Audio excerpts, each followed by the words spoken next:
to you by Jack in the Box. Love bacon? Then try the new BLT cheeseburger combo right now at Jack in the Box for just $4.99 plus tax.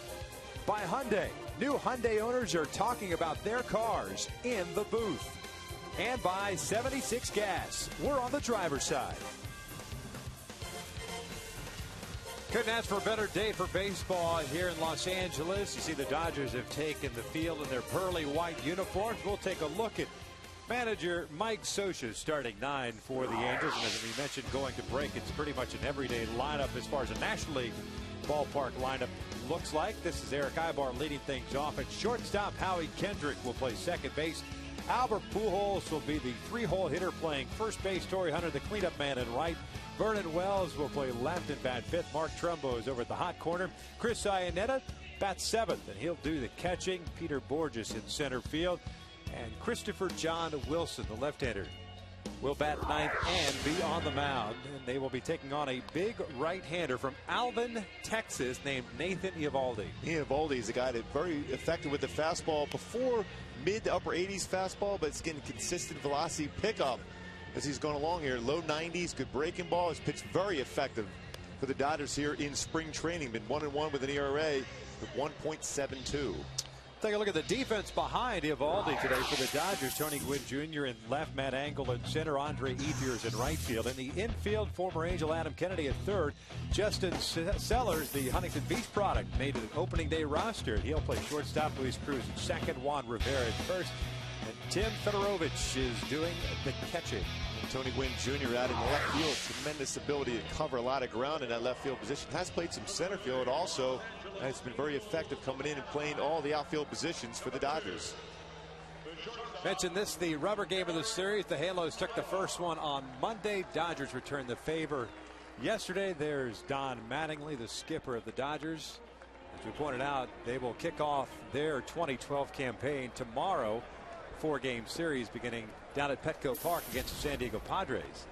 The Angels will be at the Big A tomorrow for an early workout and then hang out for opening night come Friday. Eovaldi's ready to go. Ibar steps in from the left side. Here's the first one this afternoon, and it's bunted foul. No balls and 1 strike on Eric Ibar. He's had a fantastic spring. 400 average, a home run, 5 runs batted in, kind of carrying over what he did last year. I'd so like to see that too, attempting that bunt, which is perfect. Adam Kennedy in on the grass. Ibar takes that fastball up and away. It's 1 ball, 1 strike. Well, the big thing, you're bringing in the corner infielders in, so that gives you a better chance. If you're swinging away, they get it by him. Adam Kennedy way in. If he hits the ball on the outside part of the plate, good chance of getting by him if it's on the ground. That's what Ibar is trying to do there, trying to chop it past Adam Kennedy. But now with 2 strikes, Kennedy will drop back. And it's a ball and 2 strikes. Ibar last year for the Angels, 279 average, 10 home runs, 59 runs batted in, had 30 stolen bases, and he goes down swinging to start this one. And we'll take a look right off the bat at our Hyundai key to the game. Well, the key for me, staying healthy. Obviously, the last game of spring training baseball, you want to keep everyone healthy, everyone ready to go for Friday night against the Kansas City Royals. So go out, get your swings, make some plays in the field, and be healthy and ready for Friday night. And that's why more likely than not you'll have the starters go for 1, possibly 2 at-bats, and then go into shutdown mode, which is to be expected. Yeah, we're going to see a lot of faces during the course of this game, I would assume. 0-1 pitches upstairs. 1 ball, 1 strike on Howie Kendrick. There's Jared Weaver. He'll be facing off against Bruce Chen, the left-hander of the Kansas City Royals, at 7:10 Friday night at the Big A. He's already smiled. Talked to him today about his assignment. He assumed he was going to get the opening day, but Mike Scioscia had not told him just till today. So he's ready to go. He feels comfortable. Great stuff he has also. It's very top secret. Yes. Trying to keep everybody on the edge of their seats. And allow us to do a lot of pre and post game shows to determine who was going to be in that rotation. That, my friend, is called filler. And we were filling for a while. Yes, indeed. Pujols on deck. Here's the 2-2. Howie fouls it off to the right.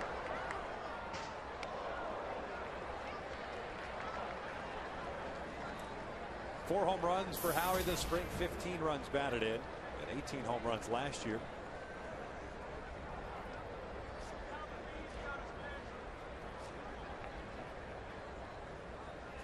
Swings and misses on the breaking ball. Back-to-back strikeouts for Eovaldi, and there are two outs, pardon me.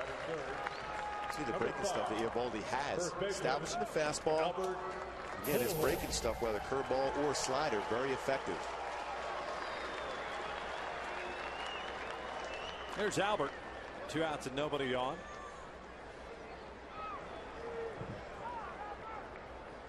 .373 overall this spring. 299 last year, 37 home runs, 99 runs batted in. Fouls off the first pitch. No balls and 1 strike.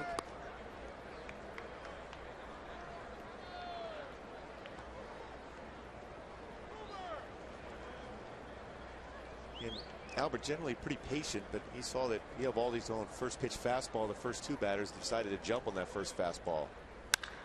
He jumps on this one, hammers it down the line, and the Angels are on the board. Big fly for Albert Pujols, 1-0 Halos.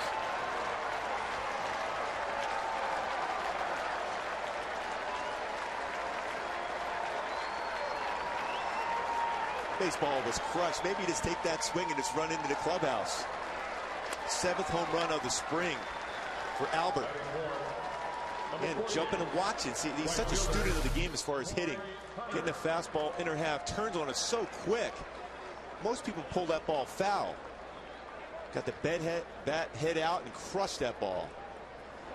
I don't know if we can even find that baseball. Torrey Hunter takes a pitch down low. 1 ball, no strikes. I'm watching Mickey Hatcher in the dugout just wave and said, "You can take it home now. That's good. I think your swing's right."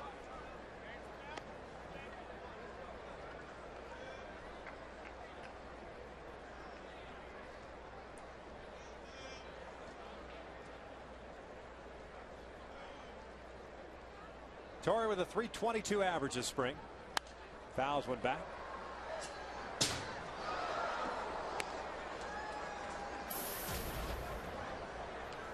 Two balls and 1 strike.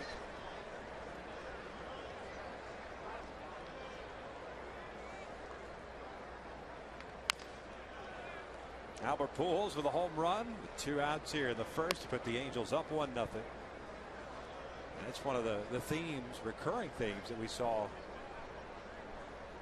in Tempe with the Angels, is the early scoring for this ball club. A pitch up high, and it's a full count with Wells on deck. And that's the big discussion when Albert first signed with the Angels. Where was he going to bat in the batting order? And I like what Mike Scioscia did right away. Bat him in the 3rd spot, because that it makes it sure you hit in that first inning and an opportunity to be able to score some runs early on to give the pitchers that ability to relax and attack the strike zone.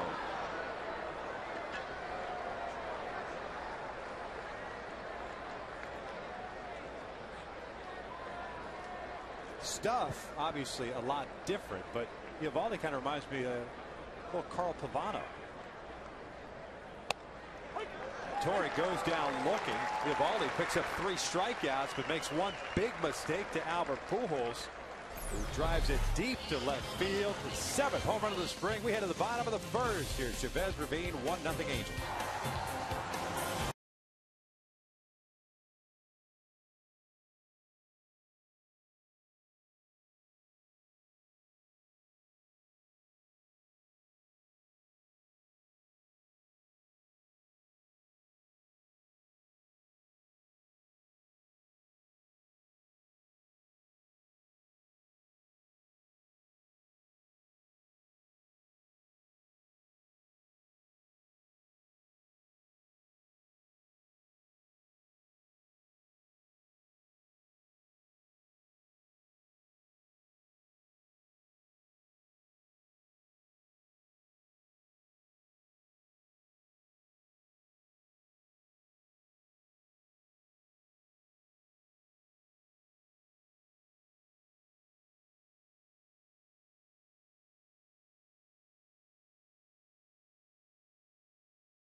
lead courtesy of the Albert Pujols home run, and we'll take a look at the home team's starting 9. Don Mattingly running out this lineup this afternoon. Tony Gwynn Jr. out at left field. Justin Sellers is the shortstop.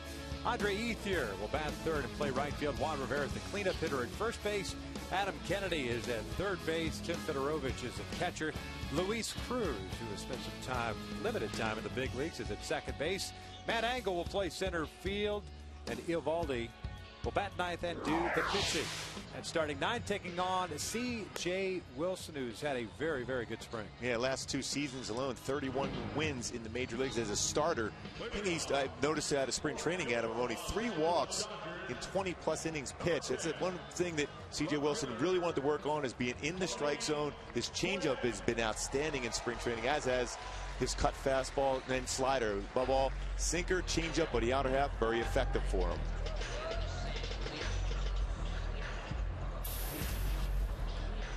Gwynn steps in, 31-year-old. Did 255 this spring, 256 last year for the Dodgers with 21 stolen bases.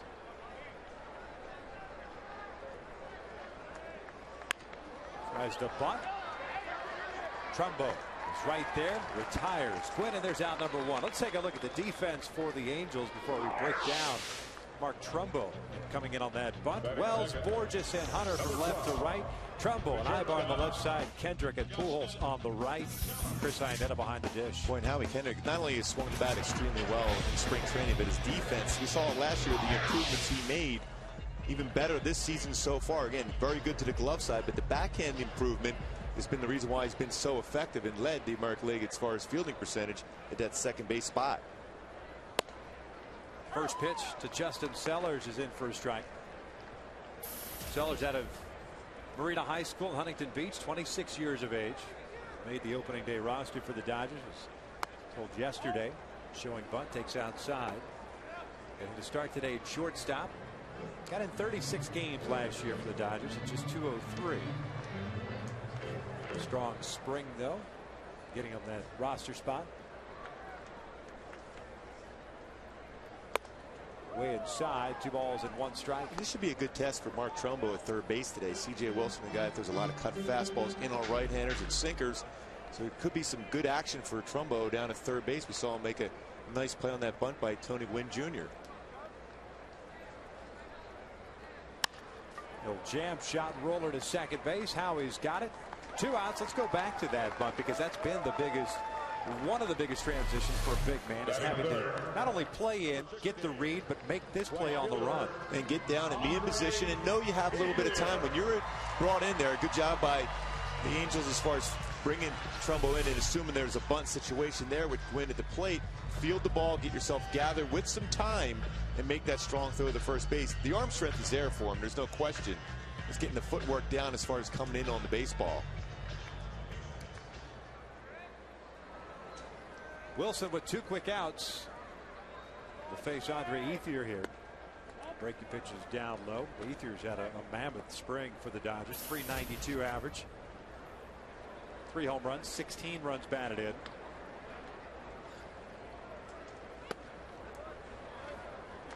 This is the situation in which he has struggled with over the last couple of seasons, facing left-handed pitching. He's going to have to look and try to hit the ball the other way. When you're facing a left-handed pitcher, your left-handed batter, the ability to hit the ball to left field is so important for you. Now it catches the outside corner, 2-1. Because most lefty pitchers don't go inside against a lefty batter, because that's the one pitch you're kind of bailing out. You have more coverage of that inside part of the plate, so you have to look away and try to hit the ball away. Well, he jammed him here, grounded over to Trumbo, bottles the baseball in the transfer. And there'll be an error on Trumbo with 2 outs here in the first. You know, on cue, we said with CJ on the mound, Mark Trumbo's going to get a lot of action. This ball jammed him, so there's action on the baseball, and the transfer out of the glove to the throwing hand. Unable to do so. You can see trying to get down there, and as he's trying to go make the throw, ball slips out of his glove. And that's the thing about learning that new position. You get so accustomed. A left-handed batter at first base, the ball is going to hook a little bit more so towards your left. You get a jam shot like that, it's going to spin the other way. It's getting the spin, reading that being able to make the adjustments accordingly. It's a work in progress. Yeah, you can take all the ground balls you want from a coach hitting it off the fungo down to you, but it's a different read off the ball, and the ball's going to spin differently from a right-hander to a left-handed batter for him.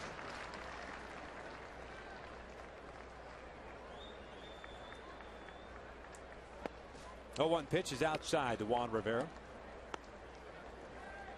Serving as the cleanup hitter this afternoon for Mattingly. 344 this spring, 4 home runs, 12 runs batted in. Signing a 1-year deal in the offseason, finishing up last season as a member of the Dodgers.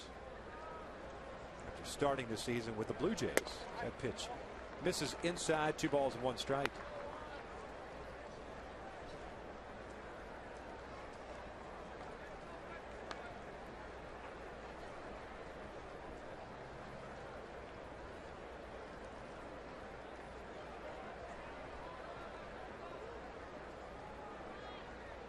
Not a very big lead for Ethier at first base. As Rivera lines one right back to Wilson, who makes the catch. The inning comes to an end. 1 complete here at Dodger Stadium. 1-0 Angels.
The bottom of the first came to an end. Rivera covered that pitch. CJ, pretty decent fielding position for a guy who kind of falls off the mound toward third base. That ball was hit so hard back at him, he didn't have time to think about getting out of his fielding position. Vernon Wells, as any veteran would do on the last spring training game of the season, swinging first pitch, grounds one out. Yep. But the thing with CJ too is he's been really improving and working hard on as far as fielding position. A lot of times in spring training, you're going to get so many ground ball, the repetition, and you can see how quick he was able to make that play. There's Trumbo with 1 out, nobody on. The error that Mark committed did not cost the Angels his 4th of the spring. Offensively, a quiet 333, 5 home runs, 15 runs batted in. That 5th home run came Monday night. It got out like 2.3 seconds. Could you beat that baseball out? No. No? No. You could beat Todd Coffey, just not a Trumbo home run. Swing and a miss. 1 ball, 1 strike. May not even be able to do that anymore. I can give up a home run out that quick, though. Maybe. Yeah. When they hit him off of you, were they like towering stuff, or was it? They were majestic. They were majestic. This one looks like it's going to be majestic as well. No doubt about this one. Trumbo goes deep for a big fly. 2nd of the game for the Angels, and the Halos have a 2-0 lead. Boy, Trumbo, what a swing he's got working again this year. 6th home run of spring. And that ball was way out. Again, if you're going to give up home runs, you give up home runs like you did to Pujols and Trumbo here. No wall scrapers. You want to give up ones where you're on the tail of the tape for a long time. Boy, a fastball, that's the dangers of a two-seam fastball. When you're trying to hit the outside corner, you try to start it off the plate and catch the corner. When you start on the corner and work in, it's a dangerous spot, and we saw what happened. Here's Chris Iannetta, still one out. Iannetta fouls one back. And obviously, the ball, just like at the Big A, that travels better in the daytime than it does at nighttime. This is a cavernous ballpark. Big outfield. Well, that's a long way up there. I was just going to say, that thing was way up there.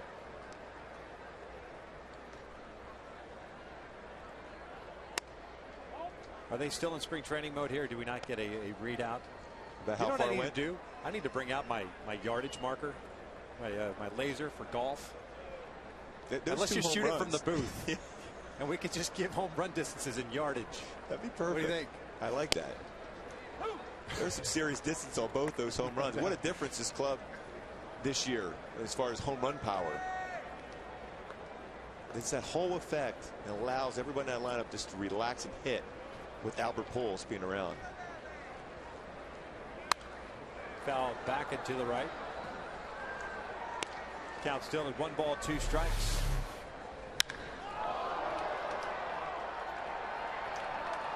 Matt Angle, the center fielder, with the courtesy jog back. That is. You feel better when your center fielder does that?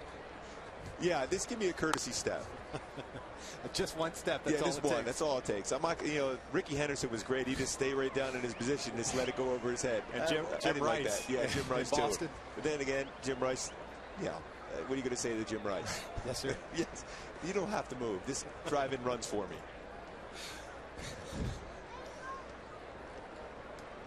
Another one, too. A little pop-up first base side. Rivera is under it. And I believe they just said 444 feet for number 44. Yeah. It's 395 to straightaway center here. That made it up to the second level of the outfield bleachers. That's big.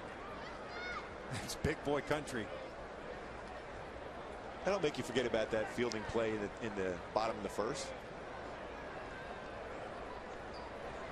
Borges up with 2 outs, nobody on.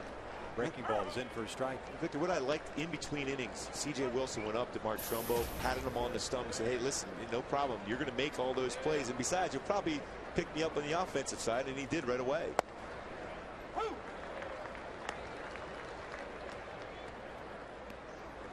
Think C.J. takes credit for the motivational speech? Yes. He's kind of a Zen guy. He is. No balls, 2 strikes on Borges. Fastball upstairs, 1 and 2. Peter hitting .305 this spring. A couple of runs batted in, 3 doubles, 1 triple. Lifts this one in the air out towards shallow right center field. Cruz is under it. The inning comes to an end, but another solo home run by the Angels. This time 440 feet covered by Mark Trumbo as the Angels lead it 2-0.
1 feet in the first inning. Mark Trumbo says, I got you by 3 feet. 444 in the second. 2-0 Angels here at the bottom of the second. That's some distance. Yeah.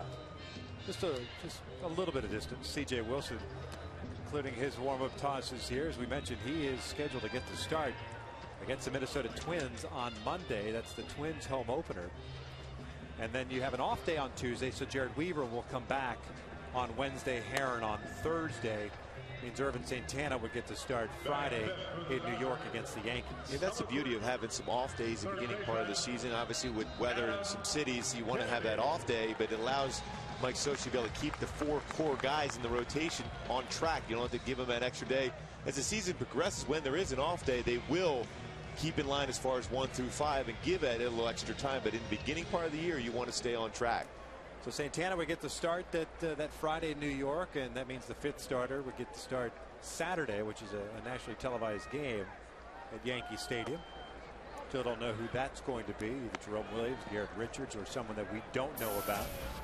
Anybody you look at, it's going to be a quality arm going that Saturday for the Angels. 1-0 pitch to Kennedy is cut on and missed. 1-1 on the former Halo.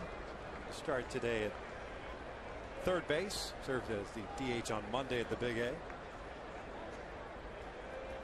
throughout the year, of course, we'll be talking more about Adam and the rest of the 2002 World Champion Angels. 10th anniversary of that team.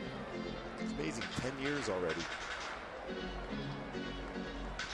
That was a magical run in that World Championship. Came in as a wild card team that year. Now we got 2 wild cards going into the postseason. Do you like it? Love it. The 2 wild cards play 1 game play-in. Well, I'll tell you, whenever we've seen one of those play-in games, it's been a fantastic game. It's almost like the Super Bowl. You have 1 game to advance. And then, of course, as you should, you get penalized for being a wild card team. So you've lost your ace of your staff. He only ends up able to pitch 1 time in that short 5-game series the next round. This year, because of the lateness and not being able to get all of this taken care of with the schedule already done, the wild card team, whoever wins that play-in game, gets the first 2 home games, and then the higher seed gets the next 3 if it goes into a 5-game series. Next year, it'll go back to where you still want the wild card team to be at full disadvantage, where they have to go right out on the road and try to earn a split in order to get back home. Yeah, so it will help a little bit, so you at least play those first 2 games at home. But again, when you lose your ace of your staff and only able to use them once, that's a huge disadvantage. That's why Mike Scioscia said it's all about winning the division. Yeah, I mean, go back to that last day of the regular season last year, Wednesday, as Kennedy goes around, could not check that swing, and there's C.J. Wilson's first strikeout. What an incredible last day of baseball with the 3 games. You got the Red Sox and the Orioles in Baltimore. You got the Rays and Yankees down at Tampa. And then the one that's forgotten, it's the Cardinals. The Phillies. Yeah, the Cardinals already Braves. won in Houston, and you got the Cardinals, or pardon me, the Phillies and the Braves in Atlanta. I've never seen anything like that. I mean, the momentum carried from that last day into the postseason was a fantastic postseason all the way through. But even that game in Tampa, they were down, what, 7-0 to the Yankees and came back and won.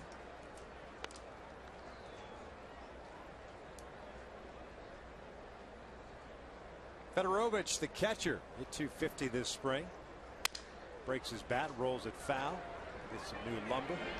You will see a lot of that with C.J. Wilson, especially right-handed batters. That cut fastball running in on the hands. And I think C.J. learned so much from Cliff Lee when they were teammates together in Texas. The ability to be able to sink that fastball away, but to keep him honest and off that pitch, throwing that cut fastball in on the hands of right-handed batters. And then you go back, sink a fastball, back it up with a changeup, the same plane on the outer half.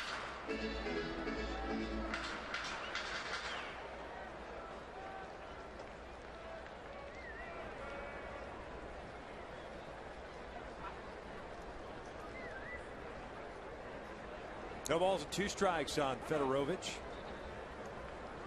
North Carolina native, was part of the 4-player, 3-team deal with the Red Sox and the Seattle Mariners. Mariners ending up with outfielder Trayvon Robinson, whom we like a lot. Had put on a big show at the Big A last year. Remember, play made going into the stands too. LA product. 2 balls, 2 strikes on the catcher. The Angels with solo home runs. Pujols and Trumbo to have a 2-0 lead here in the bottom of the second. Slight little breeze blowing here at Chavez Ravine. Flag seem to be pointed out toward left center.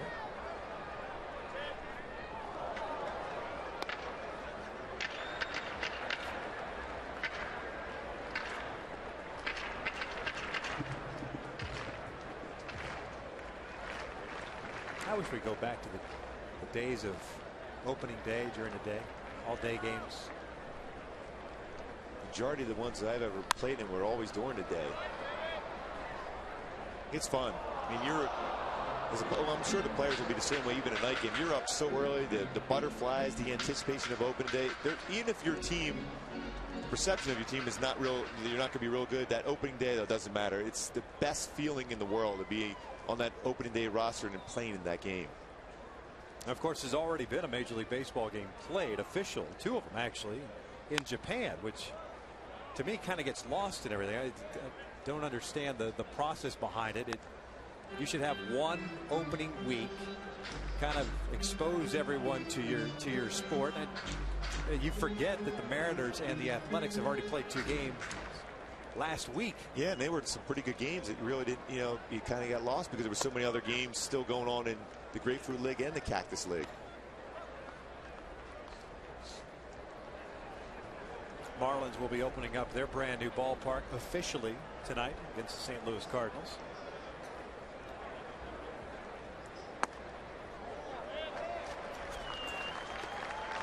Wilson delivers a walk to Fedorovich. Something we haven't seen a whole lot out of C.J. Wilson this spring. Only 3 walks coming into this game.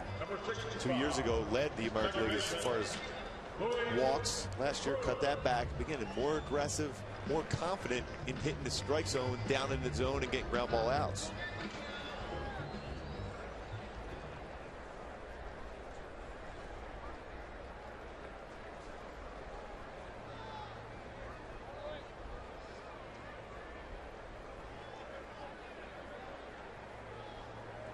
Luis Cruz is up, and he'll look at a breaking pitch. That's down low, and Ida's going to have a chat with CJ. We've got a couple of defensive changes already for the Angels. We mentioned that the starters were going to pretty much bolt. There's Ryan Langerhans, takes over in left field. Cole Calhoun has taken over in right. Calhoun really has been on a nice showcase throughout the spring. You've got Jorge Cantu playing first base. Pujols, Hunter, and Wells are done for the day. Swing and a miss. Looked like a hit and run was on, and Fedorovich is easily gunned down by Chris Iannetta for out number 2. Granted, it was a not well executed hit and run, but the reality is Chris Iannetta get an opportunity to get the confidence going. Good release, good catch and throw, perfect spot to throw the baseball at second base and get the would-be base stealer. Needs that confidence brewing. Talked to all the pitchers today for the game and asked them how they feel with Chris Iannetta back there. They all in unison said they love throwing to him. This one back up the middle. Ibar can't get to him. Cruz picks up his his first hit. 2 outs here in the second. And Matt Engel, the center fielder, will come up. Number 63, Matt Engel. Because when you play the Kansas City Royals, that's going to be their one big thing. They're going to try to steal a lot of bases against you. So it's going to be up to the pitchers to be able to hold the baseball, make some strong throws to first to keep them close, and give Iannetta a chance to throw out the would-be base stealers.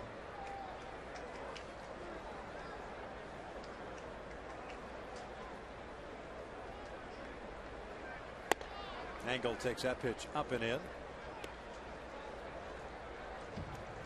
Claimed off waivers from the Baltimore Orioles back in February. Got into 31 games with the O's. Last year hit just 177. Originally a 7th round pick out of Ohio State University. Foul back.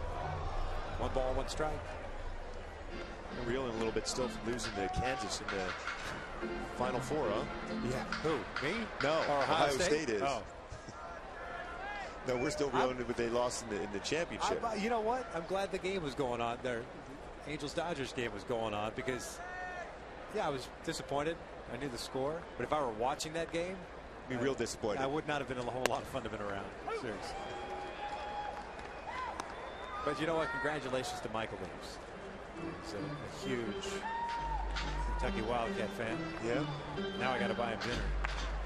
Yes, you do. In Minnesota. I'll be hungry too. Did I tag along? Shocker. Throw over to first. Back easily is Cruz.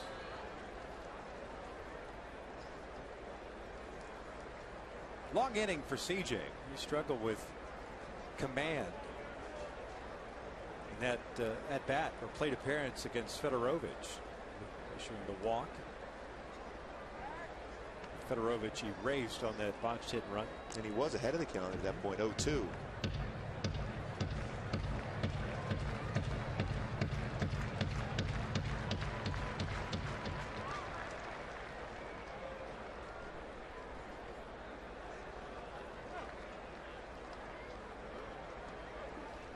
This is kind of what we were talking about on Monday. That communication. Doesn't matter how long you've been together in spring training, it's still in a game situation. Man on first, 2 outs, lefty batter. Getting on that same page with your catcher so that you guys don't have to waste a whole lot of time and step off and talk on the mound and so on and so forth. Yeah, you want to keep that good crisp pace up if you can. Just look for the sign from your catcher, and then as a pitcher, you're ready to go right away. Don't have any doubt in your mind. 23 pitches for CJ this inning. The 24th is fouled back. 2 balls, 2 strikes here on that angle. And one thing, you know, last day of spring training baseball, whether you're a hitter or a pitcher, you want to make sure you got everything right. You don't want to start drifting and thinking about your first start of the season because you still have some work to do.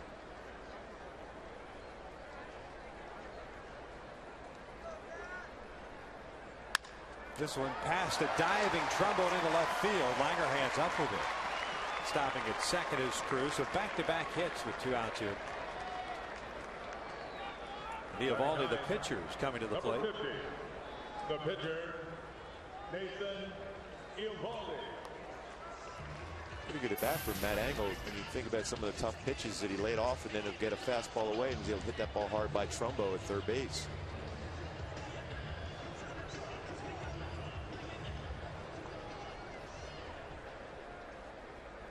Outfield, of course, very shallow with Eovaldi at the plate.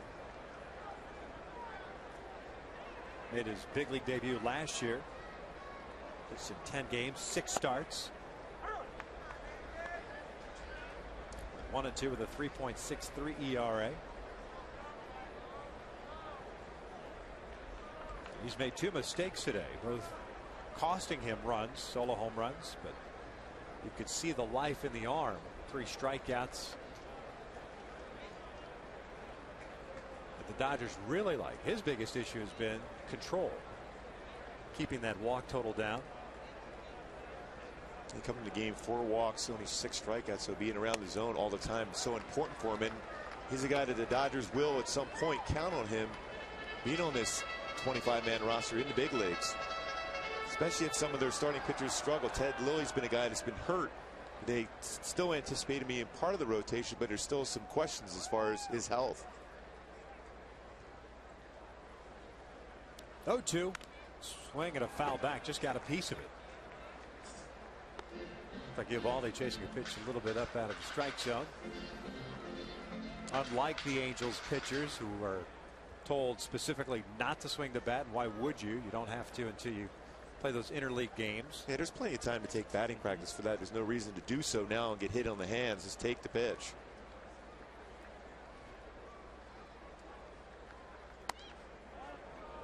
Wilson thought he had a strikeout, missed inside. Alfonso Marquez thought that pitch was a little bit in. It's a pretty good pitch. Can't get any better. Well executed. C.J. Wilson. Again, bottom line is even if it's a ball, it just missed.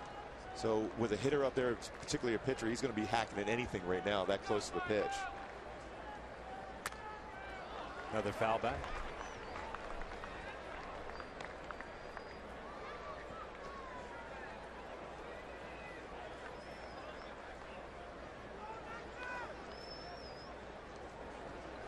Luis Cruz standing at second base. Matt Angle over at first with 2 outs here in the second.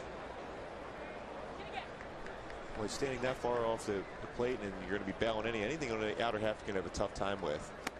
Breaking pitch is cut on and missed. Second strikeout for Wilson. We're through 2, and the Angels still up.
Remind you that groups of 25 or more can enjoy exciting Angels baseball for as low as $6 per seat.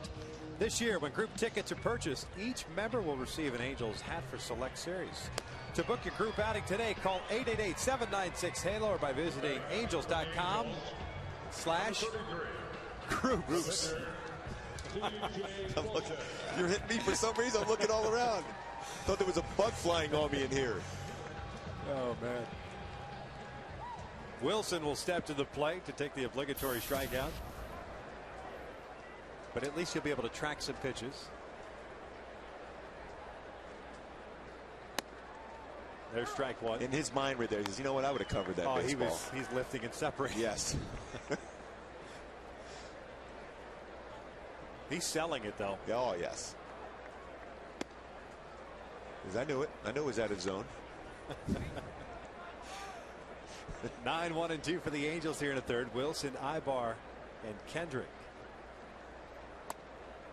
1 ball, 2 strikes.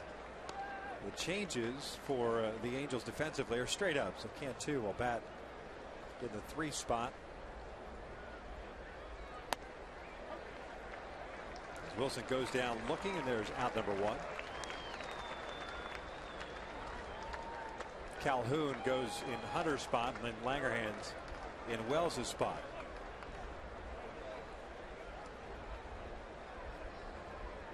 So back to the top of the order now with 1 out, nobody on. Here's Ibar. It was great. CJ walked by Howie when he was walking back to dugout. I was all over that. I knew I could hit that fastball. He's got nothing. You guys are complaining about velocity. What? The best is go back there and say, boy, you can easily see the ball out of his hand. You're like Ted Williams. I can read the seams. I know exactly what was a 2-seam fastball, 4-seam fastball. I even can recognize the breaking pitch. 2 balls and no strikes on Ibar. One of 3 strikeouts that Eovaldi picked up in the first inning.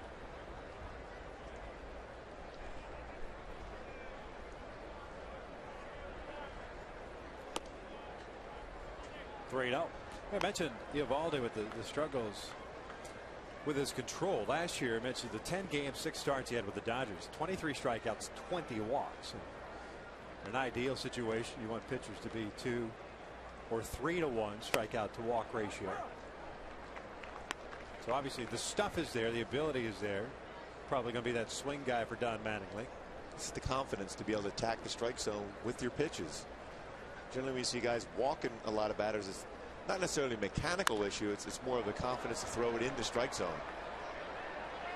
Giving the hitter too much credit comes down to.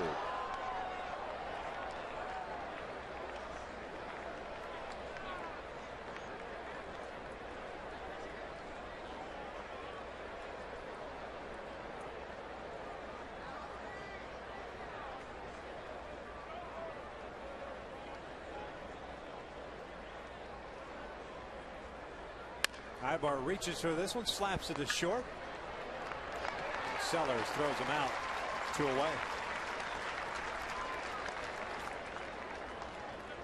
Second baseman, Howard Kendrys. There's Howie with 2 outs and nobody on.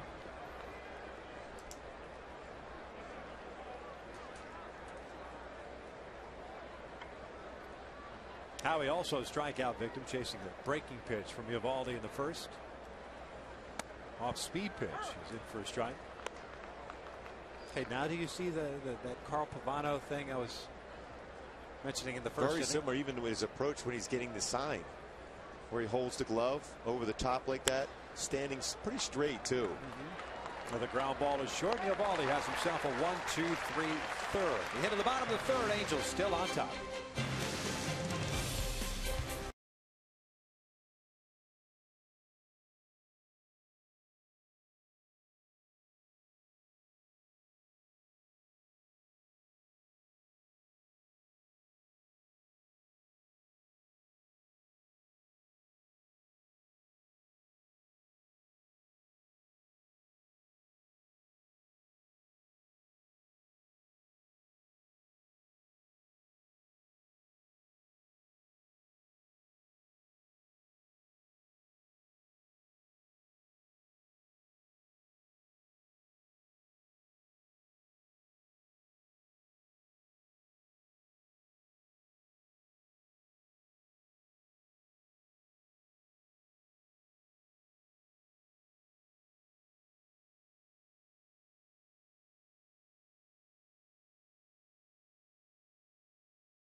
A lot of Angel fans in attendance, a lot of red throughout this ballpark.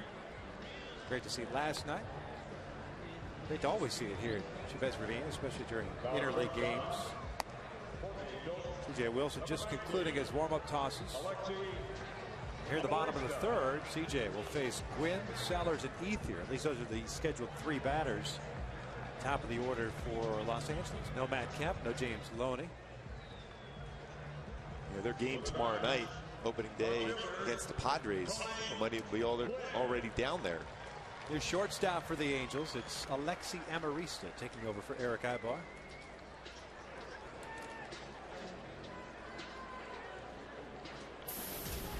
Ibar finishes off his spring training with an 0 for 2. Gwynn is 0 for 1. He grounded out to Mark Trumbo in the first inning. And we'll know that 25-man roster too right after the game. They'll announce it.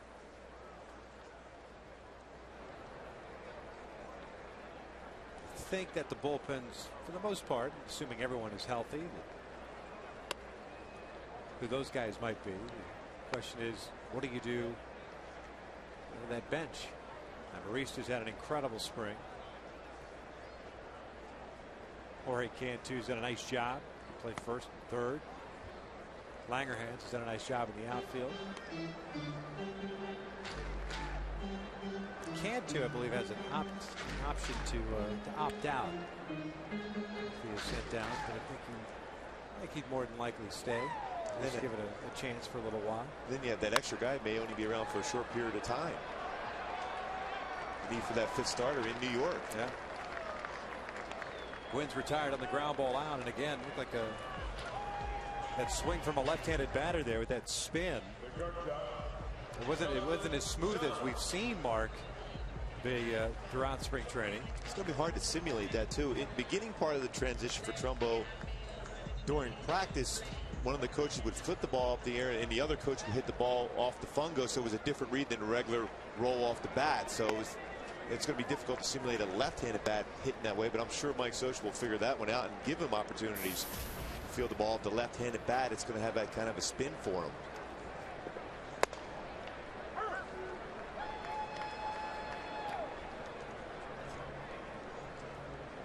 One ball, one strike on Justin Sellers. He's 0 for 1. Grounded out to Howie Kendrick. First inning. Tried to bunt his way on. Comes up empty. That's 1-2. Justin Sellers out of Huntington Beach.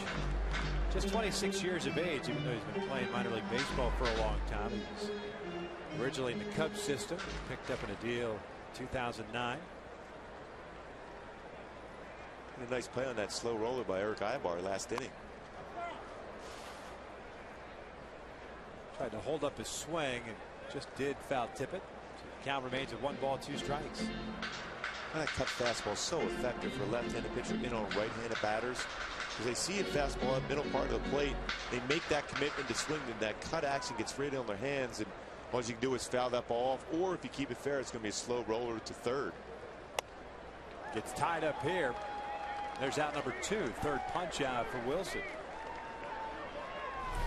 Again, right in on the hands again. If you're a hitter, you're seeing that baseball, you're reading it's not going to be a quality pitch, and then it cuts in on your hands, and you're nothing you can do with it at all. Either you swing and miss like that, or you foul it off. It's on your knuckles.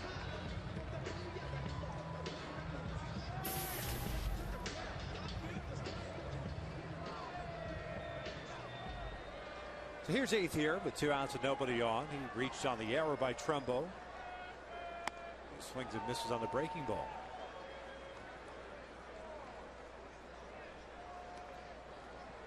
Ethier, a potential free agent. Avoided arbitration, signed a 1-year deal with the Dodgers. But open to negotiations during this season. Not very happy that he got hit by a pitch here. Almost threw the bat straight down. Walked slowly up the first base line. Well, it tells you the baseball got him pretty good in the hand, it looked like. Right in the elbow area. And after a break a pitch away, you're looking away, and then he comes in. That's the one thing that's very effective for C.J. Wilson, his ability to back up the break a ball away against a left-handed batter and pound the fastball inside. Again, as a hitter, your job is to try to get out of the way of that pitch.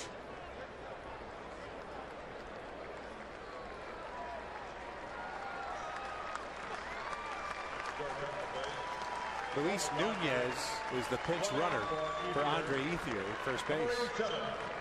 Luis Nunez.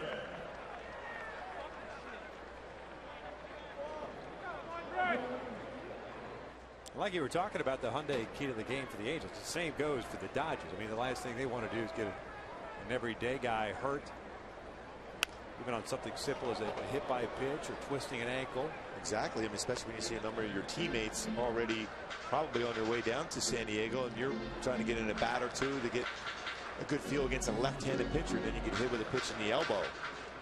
You want to stay healthy. You want to be ready to go as close to 100% as possible once the season starts.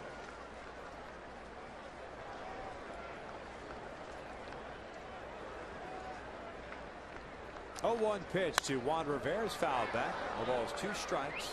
Rivera getting the start today at first base. Smoked one right back up the middle in the first inning, but C.J. Wilson snagged it.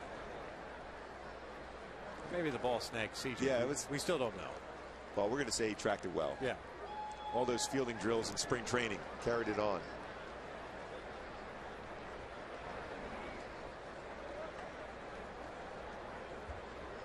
So Rivera nothing to show for that hard hit ball first inning.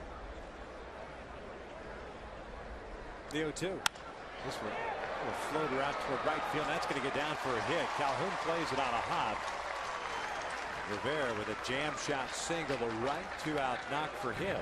2 on, 2 outs, and Adam Kennedy coming up. They always say it evens out. And, you know, the first at bat, good swing from Rivera. Line drive caught. This time a changeup up in the strike zone. He flares it in the right field. Gets a base hit out of it. So I guess it did even out. Again, most times you see that flare into the outfield, it's going to be by an elevated pitch, whether it's a fastball or a changeup in that case.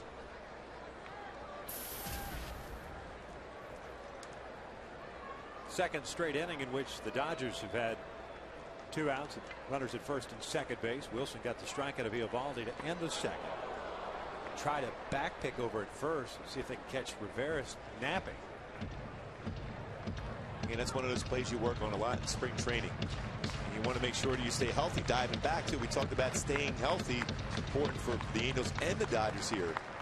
Appeared as if that baseball may have gotten Rivera. The pickoff throw from Wilson. Hey, Juan. You were part of our key to the game, staying healthy, trying to stay healthy. So Ether get hit with a pitch in the elbow. Juan Rivera diving back. Adam Kennedy looks at a strike, 0-1.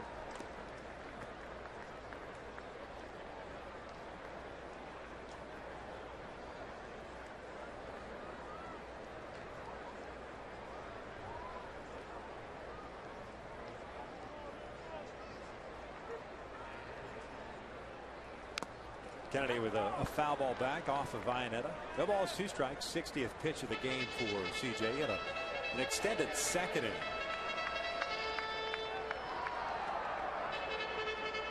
31 pitches in that second inning for Wilson. You see with Jared Weaver and Dan Herron, their last 2 starts stayed around 85 to 90 range as far as pitch count.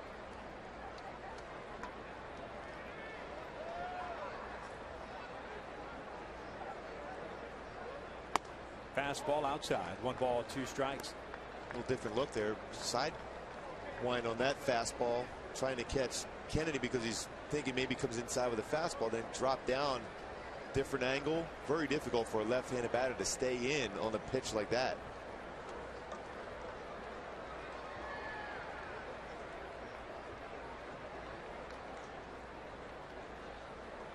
One, 2. Got in on the hands. Wilson has a go off his glove. Cantu is there, and Wilson able to do a nice little dance around the back there. Thankfully, it's spring training because as a pitcher, you're in a bad position with somebody running down the line. Stay healthy, right? Yes, stay healthy. Angels still up.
Angels lead it by the score of 2-0. Couple of solo home runs in this one.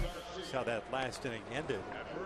The old 1-3-1 put out. Yeah, that's a play where you want the pitcher to generally make the play and run over to make the easier play at first base. But once it got by a flip by Cantu and CJ right in the middle of the base. A lot of times during the regular season, the base runner down there, it's a free shot at a pitcher. I remember Kirk Gibson telling me when we were teammates at Kansas City that he loved and relished that opportunity when the pitcher's standing on the middle part of the base, make some contact with him. What was your Hyundai key to the game? Stay healthy. So everyone's thinking in terms of staying healthy there. Cole Calhoun bolts one out towards left center field, going back his angle, and he tracks it down near the base of the wall. Gave it a ride. His first plate appearance of this game, but it's the first out of the fourth.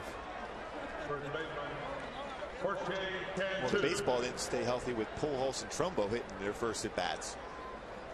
441-foot shot by Pujols, 444 by Trumbo.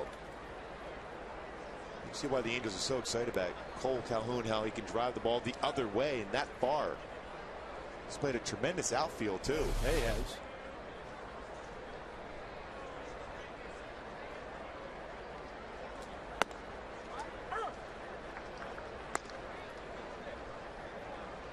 Cantu takes a strike. His numbers last year, and he puts this one into center field. 0-1 base hit for Jorge Cantu. Man on for the Angels here in the fourth. Ryan Langerhans will come to the plate. Cantu's did a nice job for the Angels. Hitting .250 this spring. He's played third. He's played first. There's a home run, 9 runs batted in. That's a stat for him. Home runs and especially RBI. The guy that has that ability to drive in runs.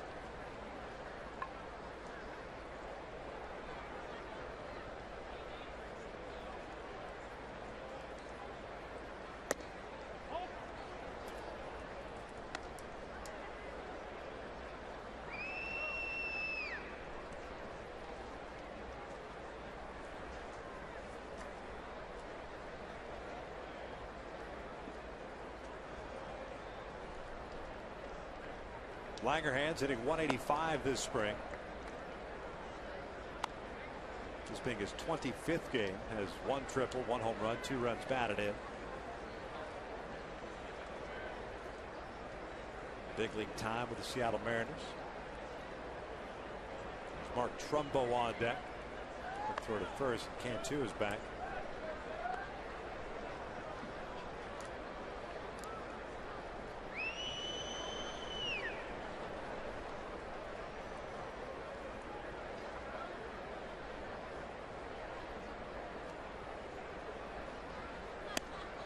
That one catches the outside corner. It's 2 balls and 1 strike. Most of the time that Langerhans has spent in the big leagues at the Seattle Mariners. Atlanta Braves as well. Washington Nationals. This one's foul back.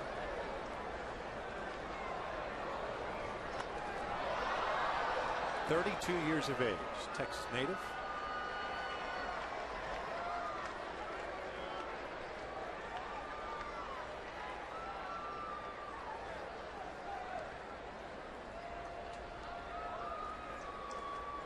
Battle of the Lone Star State. Eovaldi to Langerhans, and it's outside. A full count. It's a lot riding on this at bat. Well, you're ready for the season. This is for pride in the state of Texas. You're not buying it. I am. I'm intrigued by it now. Cantu takes off the 3-2, is lifted in the air toward left center field. Hit well. Angle going back. Still going back at the wall. And that one is gone. Big fly for Ryan Langerhans. He goes the opposite way.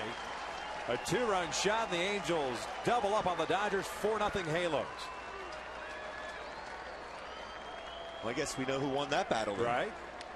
That's another good swing going the other way. Baseball does certainly carry better here at Dodger Stadium during the day. But that's a very good swing. Fastball in the outer half. Down around thigh high, but going the other way. Hits the ball at the left center field for a home run. Second of the spring. But you got a slight little breeze blowing out toward left center field, but negligible as far as carry is concerned. That ball was driven by Langerhans that way, and obviously Eovaldi with his power fastball providing most of the help there. At least that's what you would say, right? Yes, there's no question. Mid-90s fastball. The only way he could have hit that ball is because I provided the power. Yes. You got to think of the positives when you give up a ball that hit well against you. I mean, that ball is the other way, too, left center. Langerhans with a very good swing at that baseball.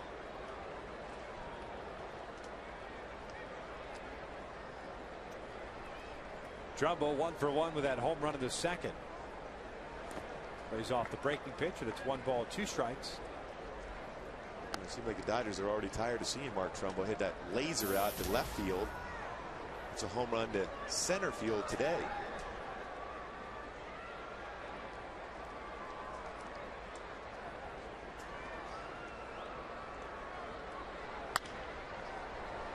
Down the right field line and foul. Let's go back to that Monday game at the Big A. Got out in a hurry, hanging breaking ball down and in. And the one today, with 1 out of the second, 444 feet. Well, we were commenting in between innings of how that swing is similar to what we saw out of Matt Kemp last year as far as power. This one lined out to left field. Cruz, the former second baseman, who's out in left field, makes the catch, 2 outs. The Dodgers have made some changes to their lineup. Mentioned Luis Cruz, who started the game at second, is now in left field. Angle still at center. Jonathan Garcia is the new right fielder. Luis Nunez, who pinch ran for Andre Ethier, is the new second baseman. And Josh Fields is over at first.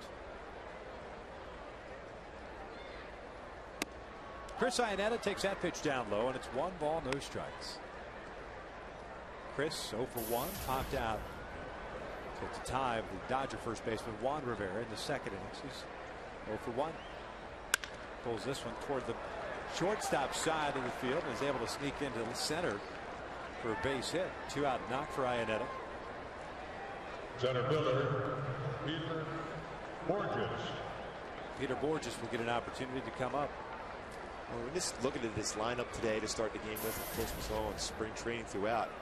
There's so many ways the Angels can score runs this year. A little different last year, guys. Out of their element at time, trying to be home run hitters like Torrey, Hunter, and Vernon Wells, trying to carry the club. Now they can just become players in this lineup and allow Albert Pujols to be the center point as far as driving the runs, and they can relax, do a much better job.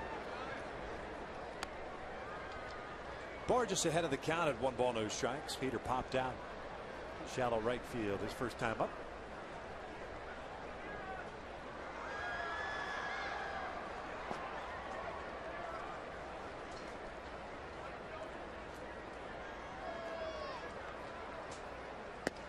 Down and in. 2 balls and no strikes.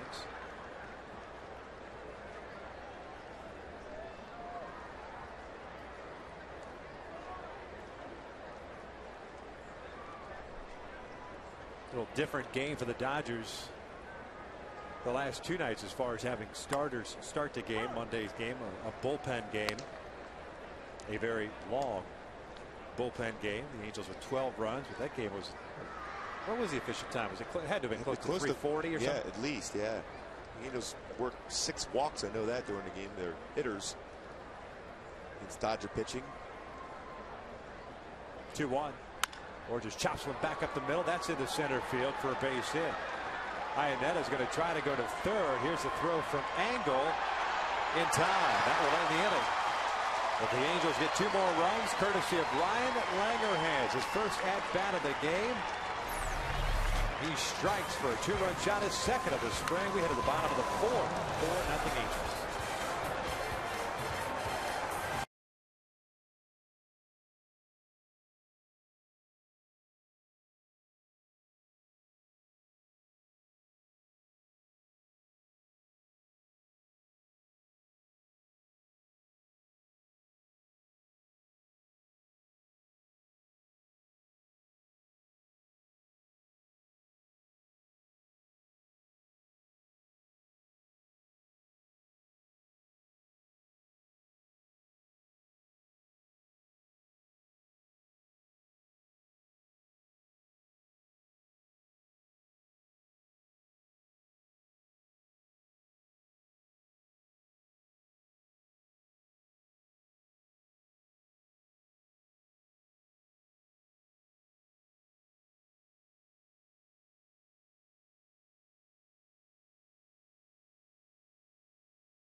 The fourth here at Dodger Stadium. I want to remind you that on Saturday, that's game 2 of the 2012 campaign against the Kansas City Royals. It's a 1:05 start, and fans in attendance will receive a Big A fleece blanket courtesy of State Farm while supplies last. To purchase your tickets, visit Angel Stadium ticket office or just log on to where, Gooby?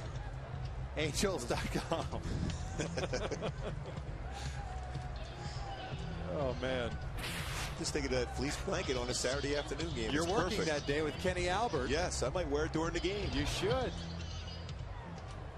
If only you had like an Angels onesie you can wear with it. That would be an incredible giveaway. Yes. The onesie. Well, remember last year I got to put on Jared Weaver shirt. It was That's right. good size for me. Youth size. But you know what, though? Folks at home watching our games, when we talk about those promotional items and those giveaways, they want to kind of see and feel what those items are. And, you know, you obliging me just for the heck of it really entices fans to buy tickets and come and get those giveaways. I'll do what I can do. Seriously, who wouldn't want a youth-sized Jared Weaver jersey after seeing it on a grown man that's 6'5"? Seriously. I mean, you got to run to the stadium for that. There's no doubt about it. C.J. Wilson delivers a breaking pitch down and in to start this bottom of the 4th. Fedorovich, the catcher. Cruz, the left fielder. Angle, the center fielder. Those are the scheduled 3 guys for the Dodgers here in the 4th inning. It's 1 ball, 1 strike. Fedorovich drew a 1-out walk in the 2nd, but then was thrown out on the botched hit and run by Chris Iannetta. Inside. It's 2 balls and 1 strike.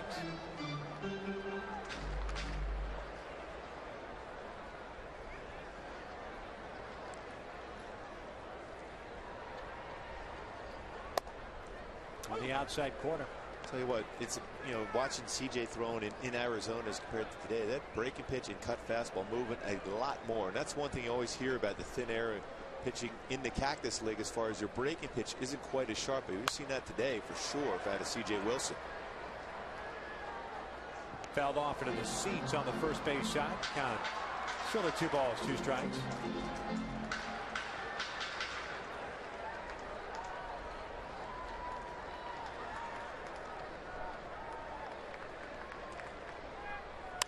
This one's pulled in left.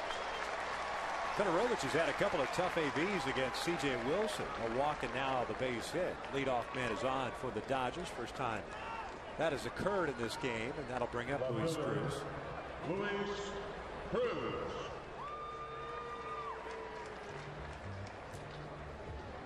Mentioned when we were doing the lineups at Cruz, Mexico had some big league time. Pittsburgh Pirates and Milwaukee Brewers.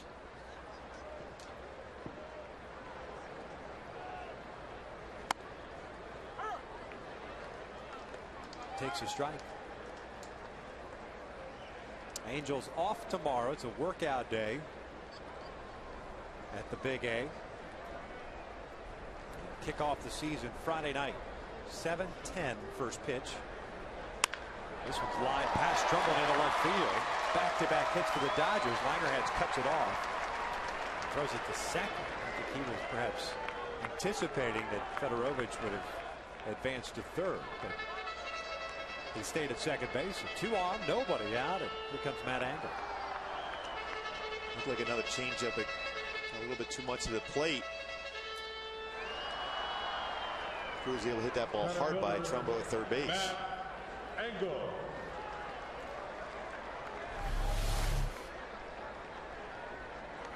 Yeah, changeup. It's kind of spun over the middle part of the plate. And when you throw that circle changeup, you want to make sure it goes down and away from a right-handed batter. That one kind of spun the middle part of the plate.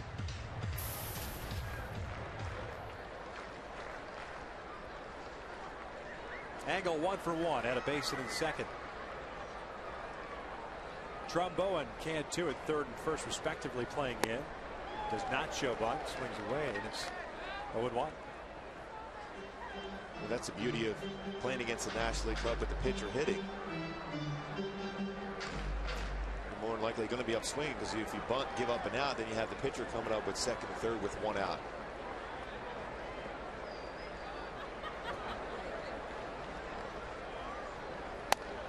Missed inside. 1 ball, 1 strike. C.J. Wilson, 31 years of age. Signing a 5-year deal in the offseason. Last year, a 16-game winner for Texas. ERA just under 3 at 2.94. Made 34 starts.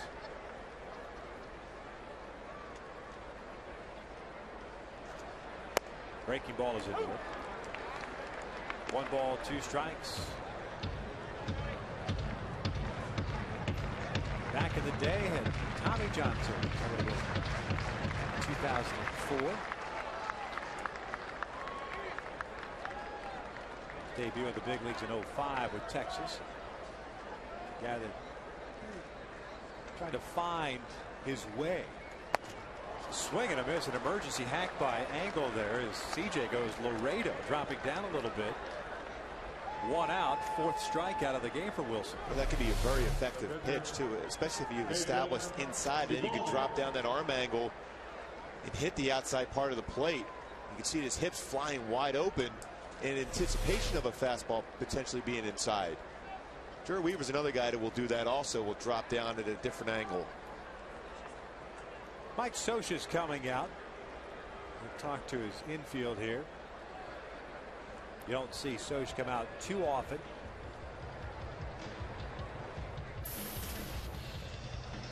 Eovaldi, the pitcher, is due up here, and you anticipate him putting down a bunt. So trying to figure out exactly where you want that baseball to go and who's got coverage where. And that's the beauty of spring training. This is still preseason game. You can be a teacher out on the field during the course of this. Be in position who's going to have. They may at this time even be able to try to mix in a pickoff. Just be prepared. At certain points of the year, you want to be able to have that in your bag of tricks to be able to get a key guy from going into scoring position.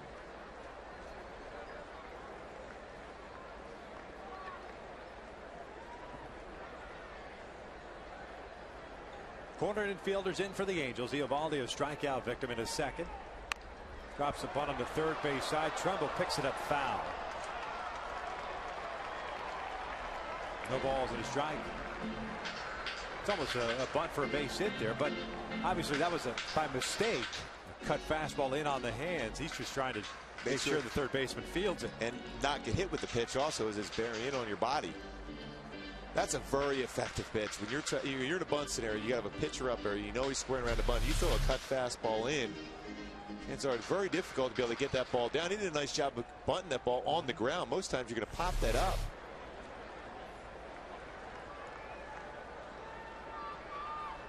Eovaldi shows bunt and pulls back.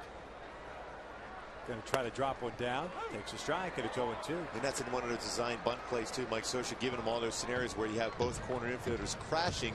And then Reese is going to be covering 3rd. And 2nd base will be completely vacated.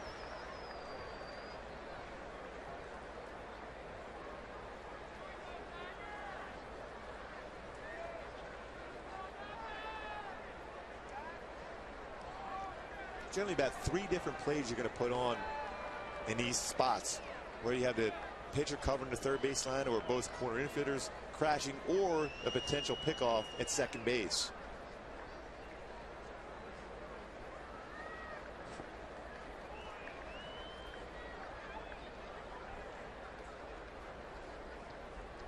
Oh, 2 pitch.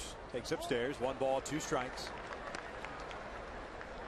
Again, by design, elevating a fastball. Very difficult to be able to bunt that ball on the ground. The higher the pitch, more apt you're going to pop it up and you can potentially get a double play out of it. Eovaldi picked up his first major league hit last year against the Diamondbacks. A clean single.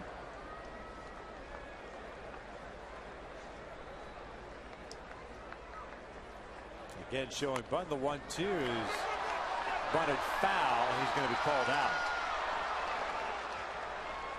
Runners will have to return to their bases. Fedorovich back to 2nd and Cruz back to 1st.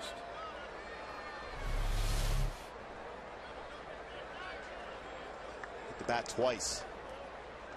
In that cut fastball, very difficult for anybody to be able to get that ball down, particularly a pitcher. So 2 outs, 2 on. Back to the top of the order now. New batter is Jonathan Garcia. He came on as a defensive replacement last inning.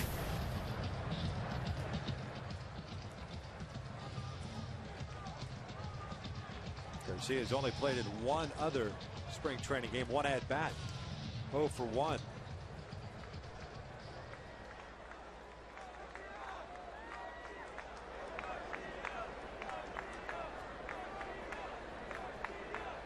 That pitch way inside, and it's 1 ball, no strikes. Just looking down in the Angel dugout, Kendrys Morales has been running around and getting loose. I saw him down in the bullpen doing the same. That's one thing he'll be asked to pinch hit more likely today. Not being part of the lineup because no DH being used, but keeping loose all the time with that ankle. Not running around in the dugout for the Angels. That's inside. It goes off the glove of Iannetta to the backstop. That will advance Fedorovic to third and Cruz to second. Iannetta got crossed up there. Boy, it sure looked the way he went after that baseball. He was crossed up.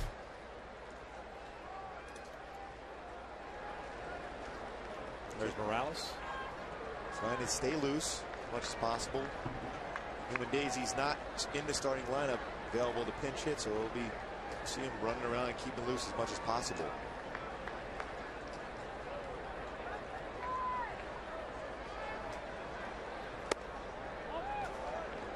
Three balls and no strikes on Garcia, the Puerto Rican native. He was a 8th round pick in 2009.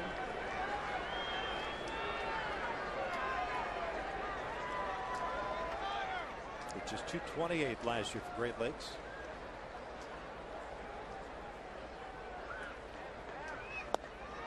And a 4-pitch walk. Second walk issued by Wilson. They're loaded up here for Justin Sellers. Big thing for CJ is keeping that focus. You know your next start is going to be your first start of the regular season in Minnesota, opening day against the Minnesota Twins. You got to try to keep that focus all the way through. Don't assume that your outing is over with. You want to make sure you finish off, keep that muscle memory going for your next start, which will be your first start of the regular season.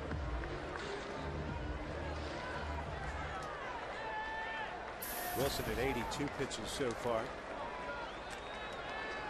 Sellers is 0 for 2. Ground out and a strikeout. Swinging a ground ball to short. Amarisa comes in, almost handcuffs himself, fires it to Kendrick. The inning comes to an end. 4 complete here at Dodger Stadium. The Angels still up 4-0.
Pitches after his 4 innings, talking with Mike Butcher in the dugout. 4-0 Angels as we start the top of the 5th. He may be out of the game. They might have a pinch hitter like we were talking about. Kendrys Morales getting loose. It looks like he's going to grab a bat, and that might be it for CJ. I think what he's talking with Mike Butcher his mechanics a little out of whack. He's been throwing the ball so well in spring. Only 3 walks coming into this game. 2 walks today. Stuff was there. Again, it's the different break on your changeup, your cut fastball, and your slider from Arizona to here in LA. Angel fans, be sure to log on to foxsportswest.com and check out the features that are on there right now. Who will win the battle for LA? Visit the battle for LA section as the Clippers and Lakers march toward the NBA playoffs. They will battle it out tonight. Lakers, I think, with a 1.5 lead right now on the Clippers. How the West was won. The Angels-Rangers rivalry might overtake the Red Sox, Yankees, and MLB. And Norm Nixon chat. That's coming up Friday at 7:30 on foxsportswest.com. Kendrys Morales to pitch hit here in the pitcher spot. 9-1 and 2 as you take a look at Jason Isringhausen getting loose. He'll be coming into the game. Kendrys takes down low. It's 1 ball, no strikes. There's going to be an occasion where Morales is asked to be in this role, probably get a day off here and there to keep strong and healthy throughout the entire season. A little different role from being in getting 4 bats during the course of the game as compared to coming off the bench. So it's a good opportunity for him. 9 games this spring, a .393 average, 2 home runs, 5 runs batted in. He's ahead of the count at 3 balls and no strikes. Certainly would think get the green light here.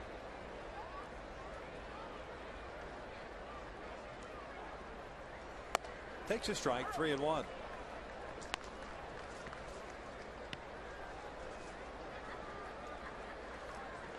C.J. Wilson, 4 innings, 5 hits, 5 strikeouts, 2 walks. Morales draws the leadoff walk to start this 5th inning. That's the first free pass that Eovaldi has had in this game. And Amarista will come up for his first plate appearance. So overall, not the best or crispest outing for C.J. Wilson as far as his location of his pitches as we've seen throughout spring. But you know what? Just like anything else, you go through those stages. Dan Herron, prior to Monday's start at the Big A, was talking about battling through a little dead arm period. It just happens with guys' arms periodically through the season. You kind of have to fight through it. And also, you know, the last preseason game, the focus, you wonder if it's there. But still, even all things considered, you look up, most important number, 0 runs allowed for C.J. Wilson. So not perfect, but still 0 on the board. Acceptable. He'll take it. His spring ERA at 1.11 with his 4 innings today. Amarista has a 2 ball, 1 strike count.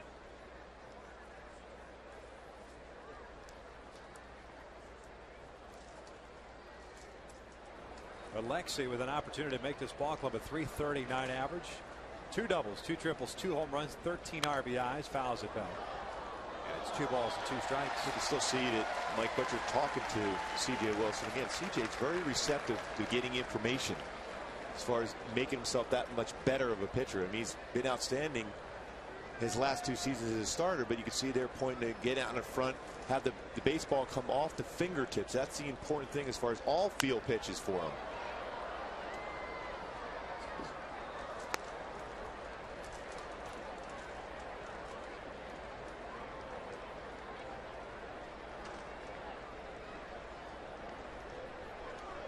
Mike Butcher does a great job as far as the pitching coach for the Angels.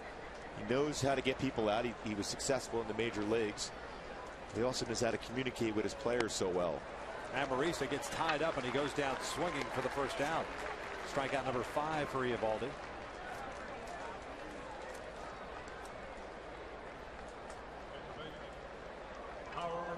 We saw Jason Isringhausen warming up down in the bullpen. Looks like he'll be coming in and following C.J. Wilson. Again, he's talking to him today. He's all about trying to get himself ready for the season, working on some things in spring training. Was a 2-seam sinking fastball, more of a curveball. He wants to get back to his cut fastball and slider to be effective once again. Howie shoots one back up the middle and a base hit. The Angels have runners at first and second here with 1 out. Cole Calhoun coming to the plate. Cole Calhoun, right field. Getting a pinch runner at first for Howie, so his afternoon has come to an end. Taylor Lindsay wearing the number 79. Pinch runs here for Howie. And now we're back to the first week of spring training games. Tell you what a thrill is for some of these youngsters getting an opportunity to play at a major league stadium, though. Yeah, it's fun playing in big league games in Arizona, but now you're in a major league stadium, whether it was in the Big A on Monday or these last couple of nights here at Dodger Stadium. Just the thrill, the butterflies, but you look around and figure, boy, how many great players over the years have played in these stadiums. And hopefully someday I'll be in the stadium and up here for a long time. Cole Calhoun at the plate. The 1-0 pitch. Takes a strike, 1-1. Cole is 0 for 1. His first at bat came in the fourth inning. He drove one out to the base of the wall, just to the left of center field. Took over that 3 spot for Albert Pujols. Albert left after 1 at bat. That was enough. Yeah, why would you not? 441-foot home run. Solo shot in the first for Pujols. Solo shot for Trumbo in the second, his 6th of the spring. And a 2-run shot by Ryan Langerhans in the fourth. 3 home runs. For the Angels, 4 runs. 2-1 pitch. Cole lines one into center field, base hit. Morales, a little bit of a stutter step, is going to be stopped at third. Angle gets the baseball back in. Morales making sure that baseball got through. Bases are loaded as we go back to that first inning home run. Boy, and that's why he was able to leave right away after this fastball inner half. This crushed it to left field. 441-foot shot for Albert. Take it on in. You want to make sure you keep that swing going for Friday night. Don Mattingly's making the slow walk out to the mound. A walk perhaps perfected by watching Mel Stottlemyre for so many years with the New York Yankees. Yeah, Mel could take some time getting out there. Yeah. We got a pitching change here. Dodger Stadium. The Angels with the bases loaded and 1 out here. The 5th, lead at 4-0.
Angels with 1 out. New chucker on the mound for the Dodgers is right-hander Fernando Nieve.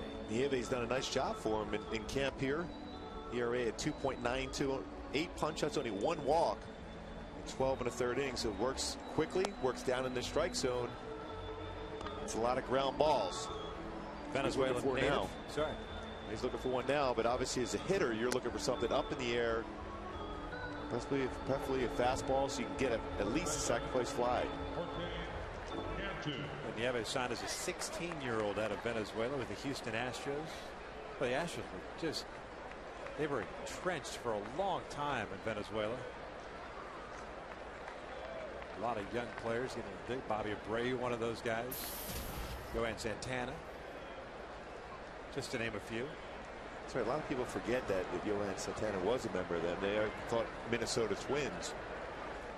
He's a Rule 5 guy for the Twins. Picked him up from the Astros. Jorge Cantu takes outside. Freddie Garcia too. Right? Because Garcia went to Seattle in the Randy Johnson deal. Well, was Carlos Guillen was in that Carlos trade. Guillen, yeah. They were dialed in Venezuela. Houston. Very successful. Check swing roller foul up the first base line. The count evens at 1 ball, 1 strike. Gava has limited time in the big leagues with the Astros and the New York Mets. Finished off last year pitching in Korea. Only made 3 starts for AAA Oklahoma City last year before heading off to Korea and pitching in 25 games there.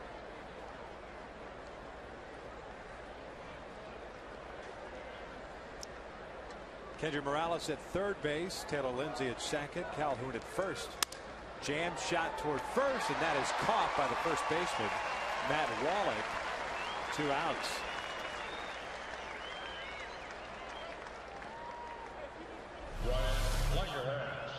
He ran a 92-mile-an-hour fastball in on the hand. That's what you want to do as a pitcher in an RBI spot. And you have a guy who's had success as far as driving and runs. Throw the fastball inside and take away the power of the bat.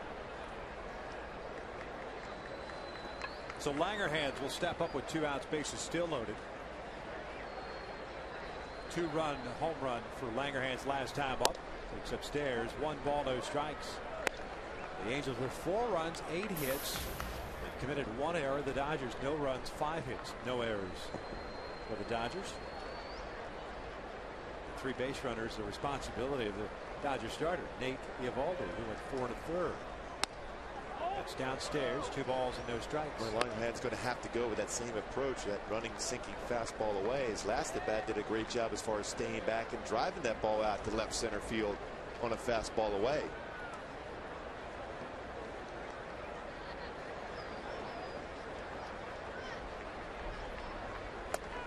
Took a big hack there. But a 2-0 fastball swings through it. It's 2-1.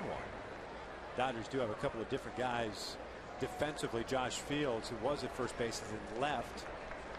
I mentioned Matt Wallach over at first base.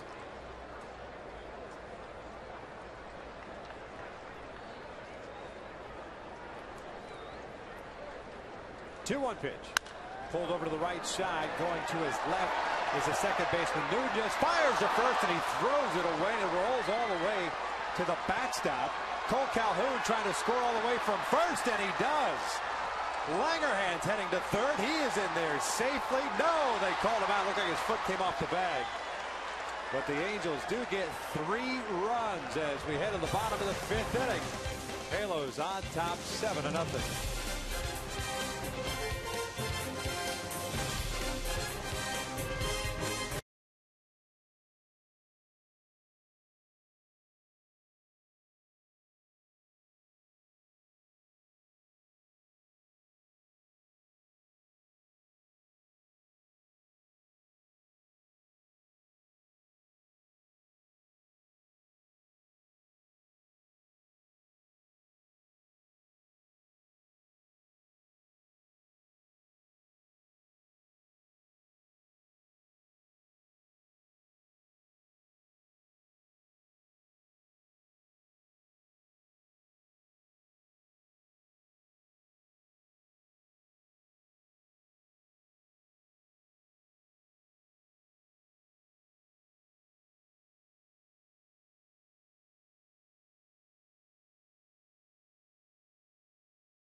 Top by the score of 7-0. A little bit of a crazy play. Ryan Langerhans gets credit for the infield base hit, but as we were talking about between commercial, you see the footwork of Matt Wallach got kind of caught between staying at first or being the cutoff man for the right fielder. Exactly. Nunez did a nice job of covering a lot of ground, and as he gets up to try to make that throw from his knees, Matt Wallach's working his way back to the base. You're right, Victor. He was getting himself in position to be the cutoff guy.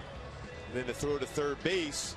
Langerhans off the base at the very end. The tag is applied by Cruz to be able to get him out at third base, but not ideally played, but a nice show of range for Nunez at second base, but good hustle all around for the Angels. Yeah, 3 runs come in. Langerhans gets credit for his second hit and 1 RBI.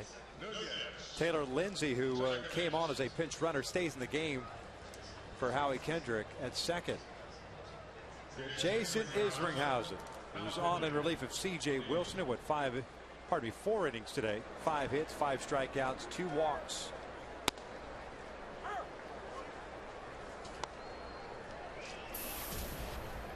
Facing Luis Nunez, Josh Fields, and Adam Kennedy. At least that's our best guess as far as the lineup is concerned.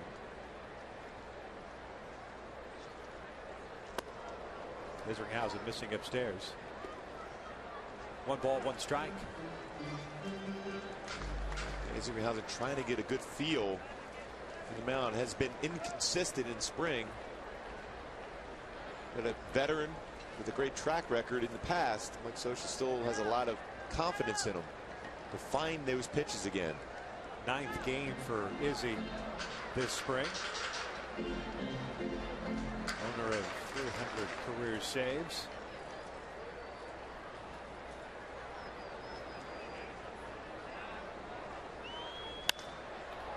Gets Nunez hit a fly ball out to shallow right field. Cole Calhoun is under it, makes the catch. He's out number 1.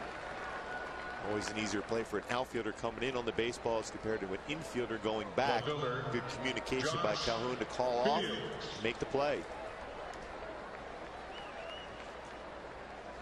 There's Josh Fields stepping up. First plate appearance for Fields. Kind of made some noise when he first got to the big leagues with the Chicago White Sox. Well, he was supposed to be a mainstay at third base for him. Never quite panned out for him. Got traded to the Kansas City Royals. And he was pushing what, Joe Creedy at the one point at third base. Joe Creedy, one of the best gloves you're going to find at that third base position. Fields was the guy that was supposed to be there for a lot of years for the White Sox. Fouls this one off to the right. Yeah, Creedy was dealing with those back issues, chronic back problems. Basically, cost his career. Has he officially retired? I know that he was making. Did he sign with the Twins? And then went home. Did, yes. Did he finally officially retire? Well, I'll tell you what, he was unbelievable with the glove. He had good pop in the bat also. That Fields in 2007, 23 home runs in 100 games for the White Sox. Did swing and a miss on a breaking pitch. Only hit 244. Struck out 125 times, but you saw the power potential there. Went with Kansas City. Didn't get much of an opportunity with the Royals. He was part of the there's Mark Teahan and Chris Getz deal.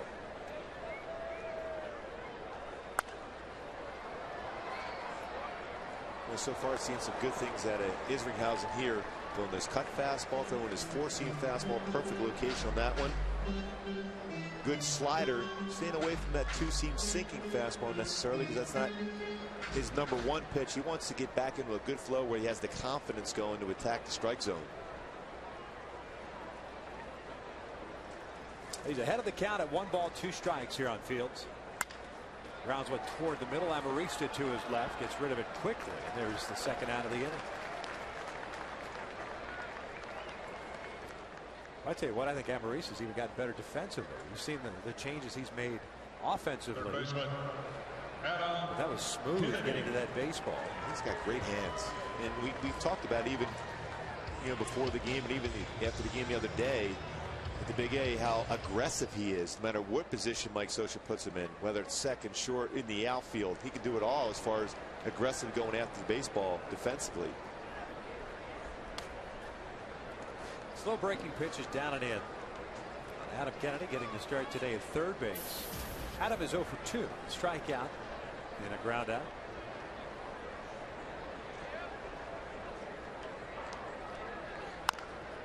Rolls it foul. Count even at 1 ball, 1 strike. Right there, slow curveball. That was that good cut fastball that get in on the hands of Adam Kennedy. Pulls foul into the Angel dugout.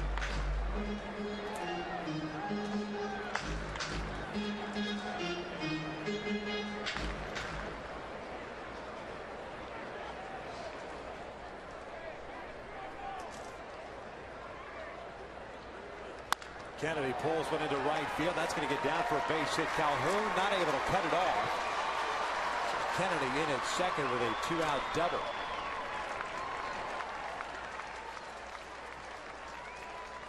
That patented swing has never changed. It's the same swing from day one on.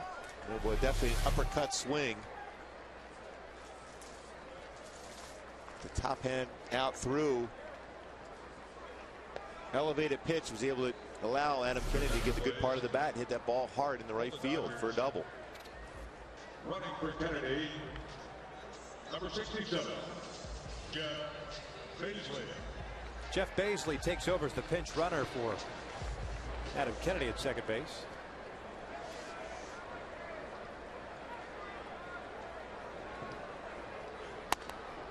Isringhausen delivers just outside on Fedorovich. Fedorovich with a walk and a base hit. 1 for 1.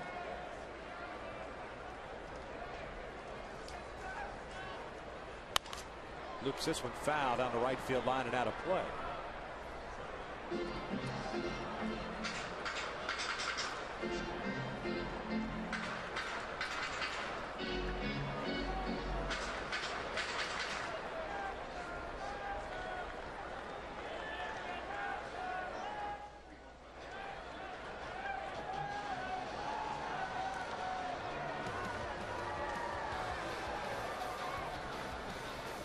One outside. 2 balls and 1 strike. Isringhausen with 15 years of big league service time, 39 years of age. Turned 40 in September. Last year with the New York Mets. It's 3 balls and 1 strike. Tried to force that cut fastball. Overthrew it. Fell out of his mechanics. 2-time All-Star. 05. St. Louis Cardinals. 2000 with the Oakland A's. Fedorovich had no idea where that baseball was. It went off the end of the bat at the first base line. That's some late life on a pitch. He saw that and recognized fastball, but it ran in on him. A souvenir in the stands.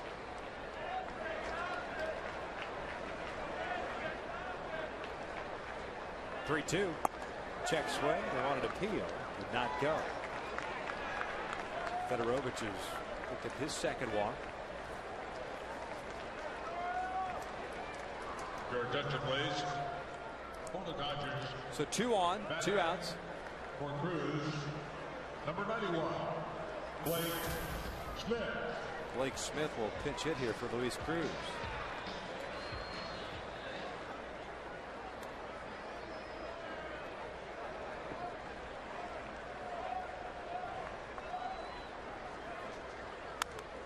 Smith not wasting any time, pulling the trigger, fouling it straight back.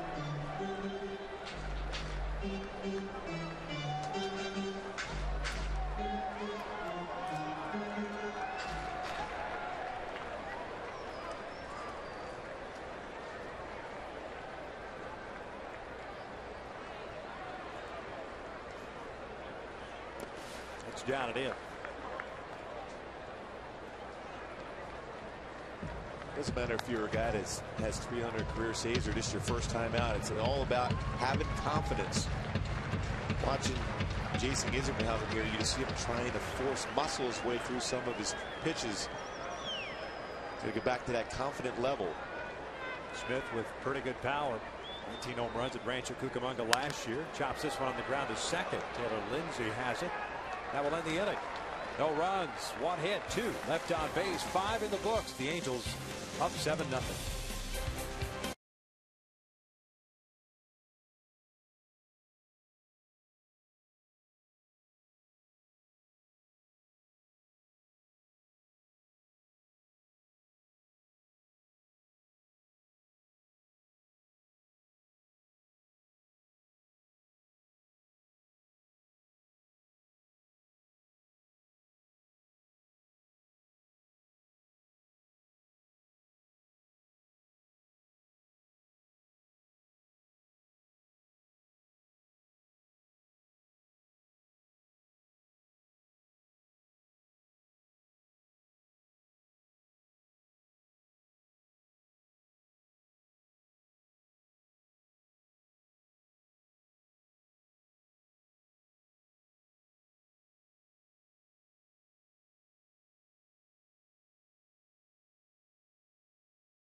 Inning. Now it's time for the Coors Light freeze can. Albert, great weight shift fastball, inner half, turns on it, gets a good part of the bat, and crushes his 7th home run of spring.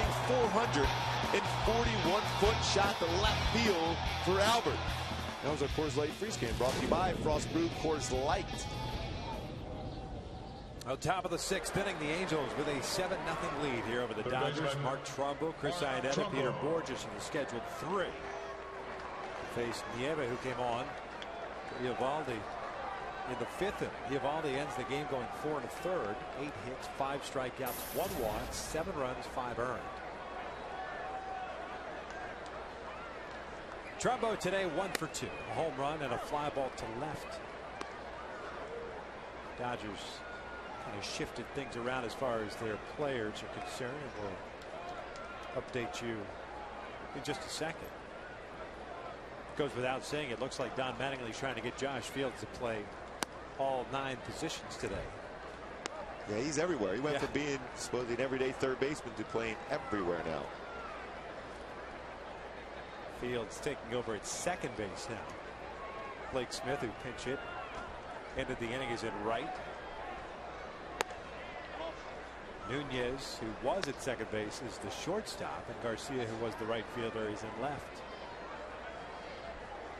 The scorebook looks nice, clean.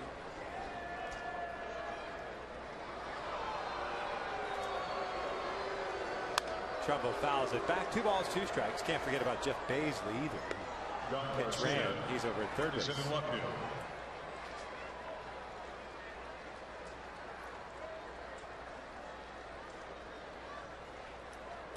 that the country singer? Jeff Baisley. Multi-talented. Yeah. 2-2. Trumbo hits one out toward deep right field. This one chasing Smith back.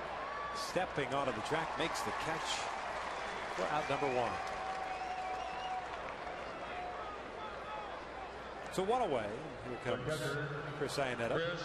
Even though that's an out, it goes down as an F9 for Mark Trumbo. But still, the approach and hitting the ball hard to right field. Very impressive to see that out of him. Allows you to let the baseball travel in the strike zone and go the other way with it. Iannetta looks at a strike. Chris is 1 for 2. Popped out his first time up, single. He's thrown out in the 4th.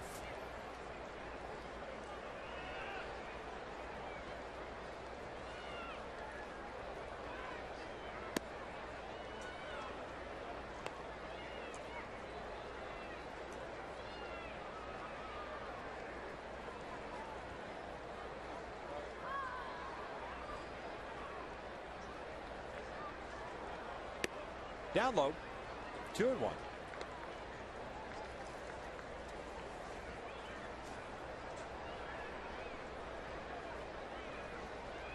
Kevin Jepson loosening for the Angels in the bullpen beyond the right field fence.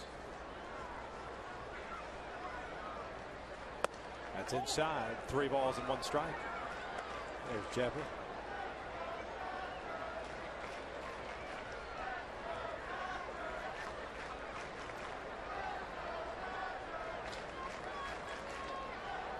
Borges on deck, then you've got the pitcher spot. Foul back. Full count.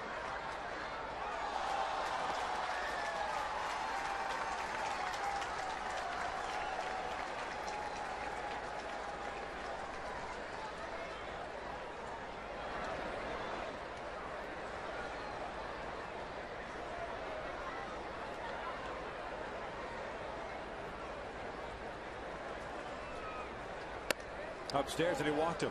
It still looks like Kendrys Morales will be still hitting in that spot. He still has a bat. He's on the on-deck circle. Maybe an agreement with Don Mattingly and Mike Socha. It's maybe allowing this to happen. Yes.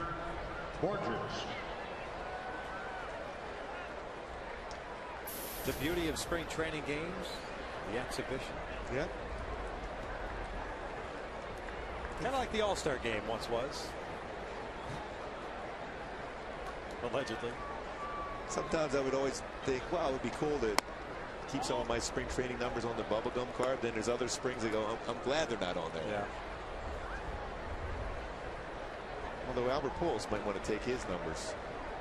7. Well, then again, it doesn't really matter. 7 home runs, 20 RBI. Let's keep it real. You're Albert Pujols. Do you really want to? Seriously, do you really care? Well, if I actually made it through spring without giving up a run or a million runs, I would like that on my regular season numbers. Well, let's keep the comparison apples to apples, shall we? Thank you. I'm still sitting up here trying to figure out if I was facing Albert Pujols, what would I do? I could definitely walk some guys, so I think I'd probably do that. Just by choice? Yeah, just because I wanted to. See if I could pick him off at first. 2-1 count here on Borges, who had a single in the 4th inning. He's 1 for 2.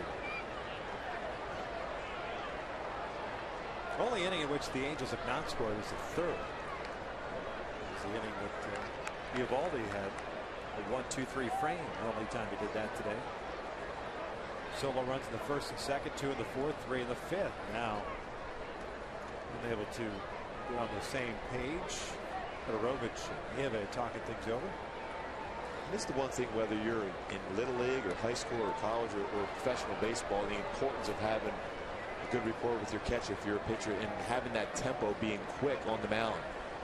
The slower you work, the less apt you're going to have guys making very good plays behind you because they're on their heels instead of on their toes to make plays.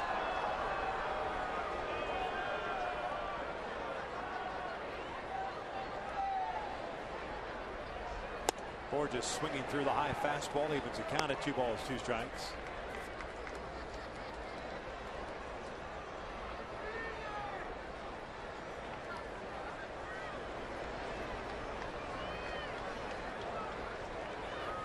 Morales on deck. Got a walk and the run scored the 5th. Peter pops this one out behind the plate. Fedorovic misplays it.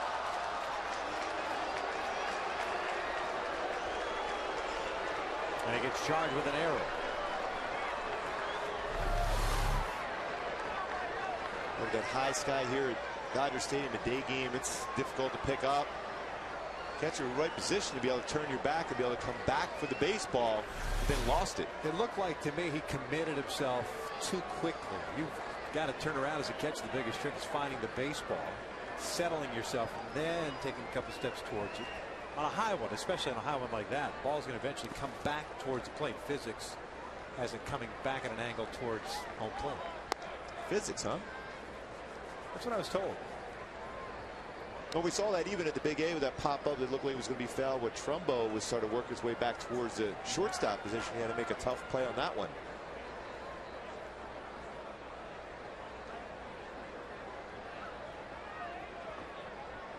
3-2. He lost him.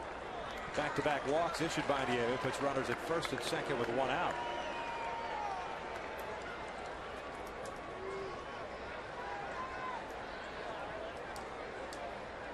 The designated Looks hitter, like Travis Witherspoon Kendrys Morales. is pinch running for Peter Borges at first base. Peter's afternoon has come to an end.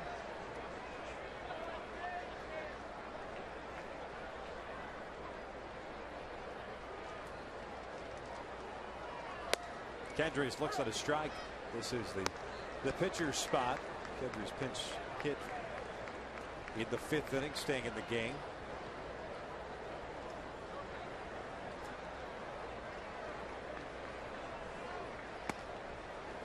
One ball, one strike. Number 92, Travis Witherspoon, running at first base.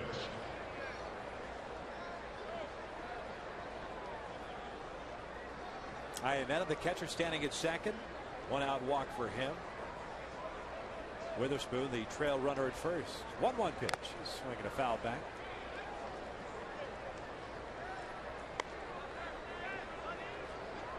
They ever get you guys in spring training with that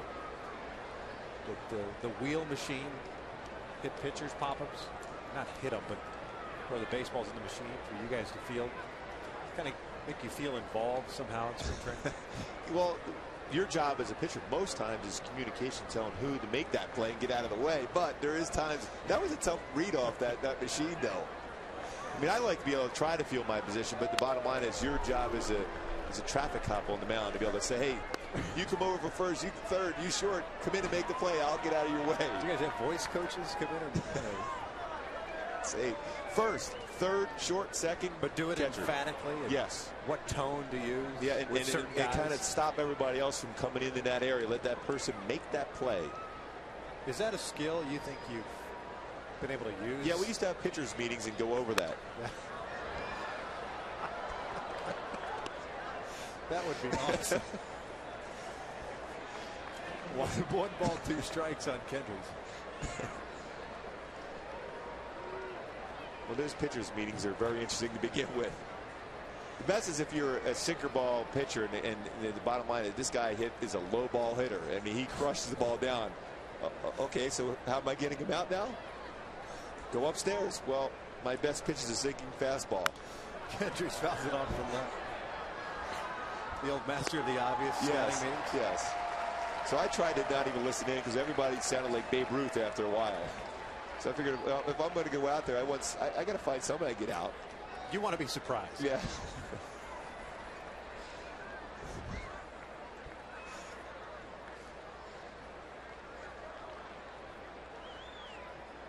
One, 2 again, and Kendrys swings and misses. Ball gets away from Fedorovich. Kendrys is out via the strikeout, but the runners do advance. Iannetta to third, Witherspoon to second. Strikeout, wild pitch.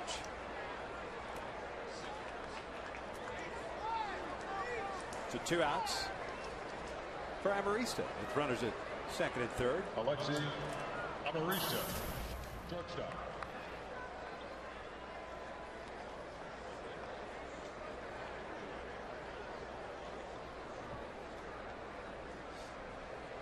Amarista struck out swinging in the 5th inning. Takes that pitch just off the plate. 1 ball, no strikes. So if you're Mike Sosh, you got to be pretty happy. You got around 30 to 32 at bats for Kendrys Morales in major league games, and of course another 20 in minor league games. And that was his goal, to get him, if he could, get him about 50 at bats in spring training. So that goal was met.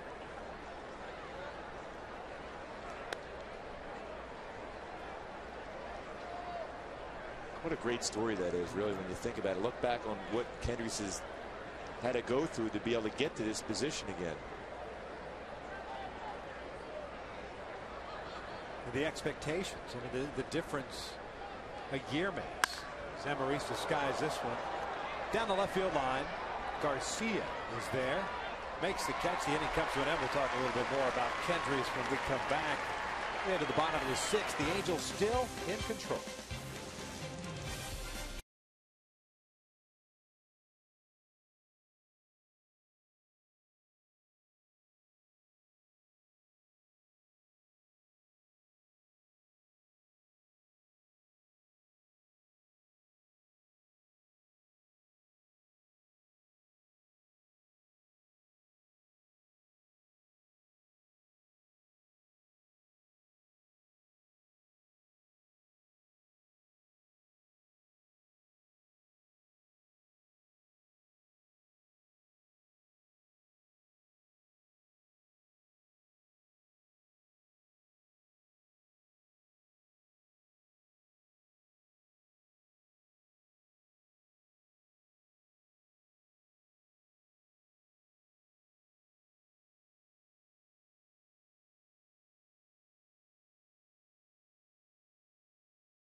Morales, and the difference a year makes. Remember last year in spring training was the anticipation of, as much as folks wanted to temper it about him coming back, but you knew that every time you talked to him, regardless if he was hitting the cage or even taking ground balls at first base, there was always something that was nagging. The date kept getting pushed back, so on and so forth, and it resulted in that second surgery. And then this spring, very tempered expectations. We will see. It looks good. We don't know how he's going to react. And all of a sudden, here we go. You let him swing the bat. You let him slide. You let him run the bases. You force the issue first to third, scoring from second. And so far, knock on wood, everything looking good for Kendrys Morales. And the hope is, of course, to have him right behind Albert Friday night against Kansas City. That's the goal. I mean, when you think about it, what he had about 380 something in spring training, so he's seeing the ball very well, hitting the ball to the alleys, both batting left-handed and right-handed. Now, the one issue will be with a left-handed pitcher in Bruce Chen starting a lefty for the Royals on Friday night against the Angels. You wonder if Soch moves Morales down because he's going to be batting from the right side or not. Do you move Torrey Hunter in the fourth spot? But certainly he's going to be protecting Albert against a right-handed pitcher batting left-handed in that fourth spot. So there's some decisions as far as the batting order, but the reality is having him in the order, period, makes the team that much better. No doubt.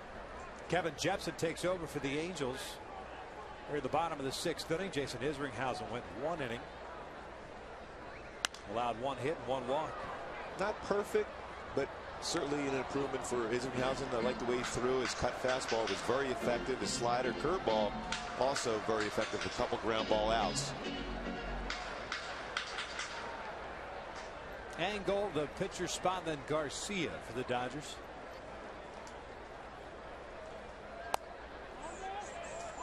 Did not go. It's the ball and a strike. Angle getting the start at center field today. No Matt Kemp. But Angle has gone 1 for 2 with a base hit and a strikeout.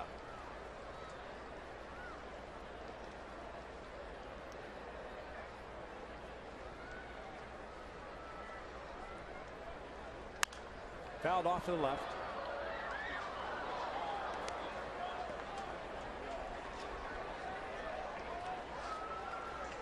Angle last year, towards the end of the season, hit his first major league home run. If you're going to hit a home run, wouldn't you want to do it off the guy that would eventually become the MVP and Cy Young Award winner? You can tell everybody, oh, yeah, I got power. I got pop. Justin Verlander, who? September 24th in Detroit. It's a pop to get it out of there. It sounded like it was in Baltimore or so, but so he's got, that's something you'll never forget. When you hit a home run off a guy like that, you'll always remember, especially your first one. 2-2 pitch. Inside, full count.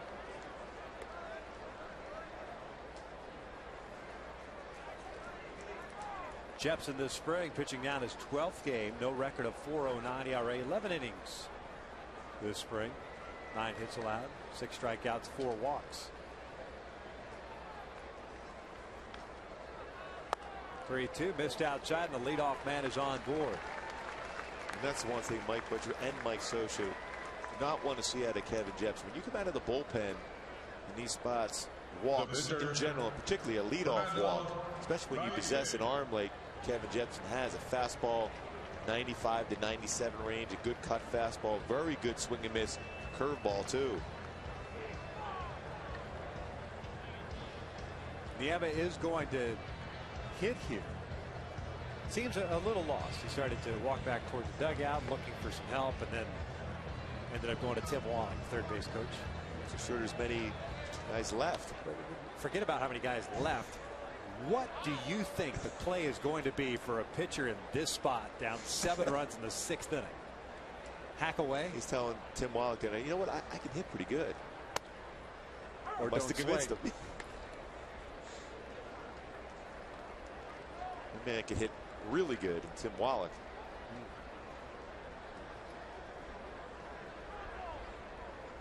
And watch his son too, Matt, today.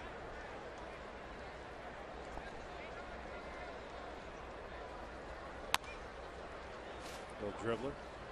Well, you feature a hack like that, might as well let it fly. No doubt. See, he told me today, look at me. Look at my swing. Give me the opportunity to swing the bat.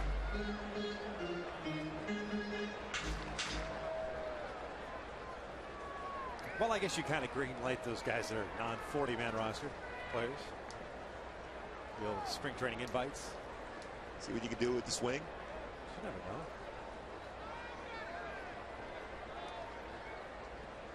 know. 0-2 count. Swing and a miss. There's out number one. Jepson going with a breaking ball there. Jonathan Garcia, leadoff man now, right fielder. Pardon me, Garcia is no longer in right, he's in left now. Blake Smith is in.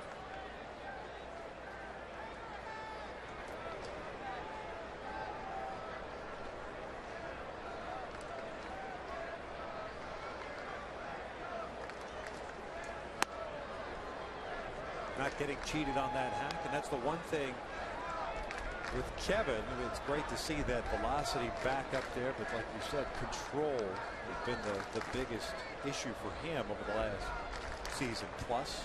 And control doesn't necessarily mean all the time walks. Is if you're not throwing a pitch in a good spot at the plate, your control's not there. You're throwing a fastball and it's true and it's right down the middle of the plate. Doesn't matter how hard it is, it's going to be hit. So control in the strike zone, of course, and of course throwing strikes too.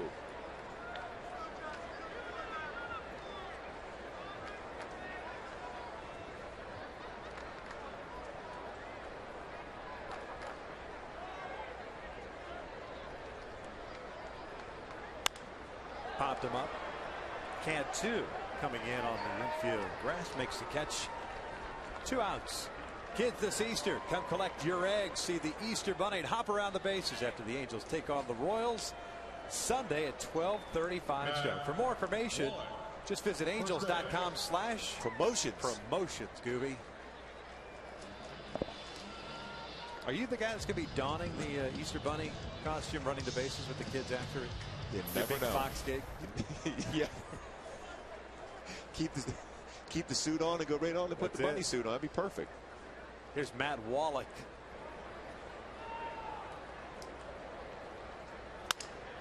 Breaks his bat.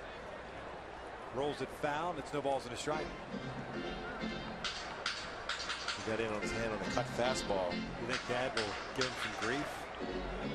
I remember him playing third base in high school for Orange Lutheran. I was coaching against him at one point. He just crushed the ball. His dad, of course, one of the better third basemen the game has ever seen. 17 years in the major leagues, including playing for the Angels.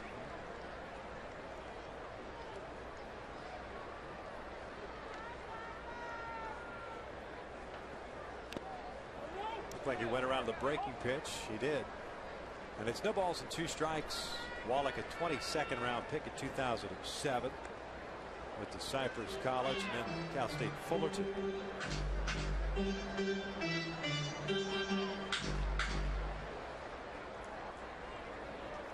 brother Brett pitches in the Chicago Cubs organization. His other brother Chad, the catcher at Cal State Fullerton. Good name.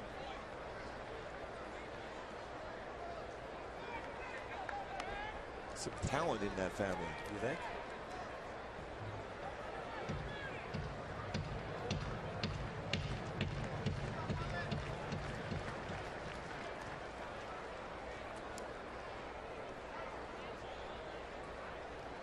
One-two count here on Wallach with 2 outs. Men at first.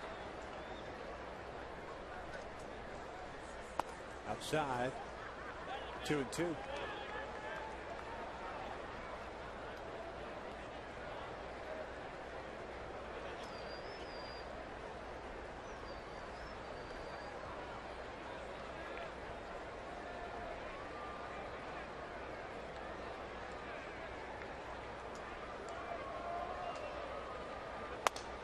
Full count. Again, when you look at Kevin Jepson, we're just trying to make sure that he has that mind thought of finishing off a hitter. You're ahead of the count, and all of a sudden you're trying to go a little bit off the corner each time. That's when you should be in attack mode if you're a pitcher. You have the hitter on the defensive because he's behind in the count. That's when you challenge and finish him off with good stuff in the strike zone. Angle takes off, a little bouncer right back to Jepper. That will end the inning. 6 complete here at Dodger Stadium. The Angels still up 7-0.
See young fans in attendance. There's spring breaks kind of scattered about nowadays. Your kids in spring break yet? One more day of school tomorrow. And then next week they've got spring break? Next week they have spring break. Same with mine. Nieves still out there. Taylor Lindsay is the batter. Oh, yeah. Your favorite. Oh, yes. I'm looking forward to seeing that.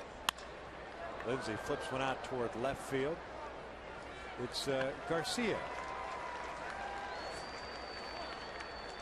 making the catch, one away. Just imagine when we come back for interleague on a warm day here. Yeah, you can see his fingers there. It really looks nice there for the cotton candy. It's a warm day down there in the sun. Be awesome to have those sticky fingers right all over that shiny new iPhone of yours. Yeah, that'd be great. I'm so good at using that iPhone as it is right now.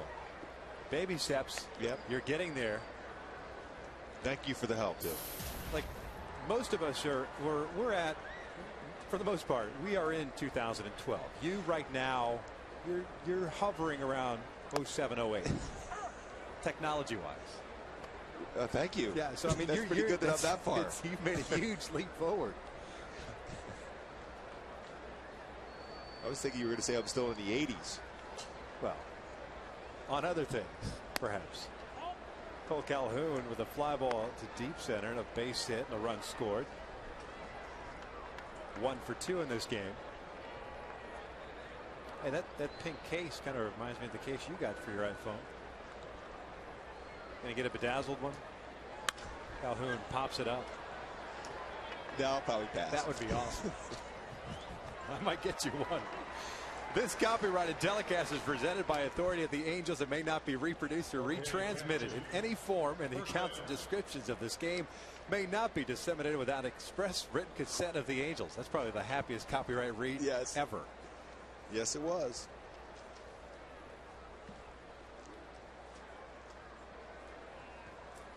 Cantu at the plate with 2 outs and nobody on. A soft little liner to Walla. His first time up.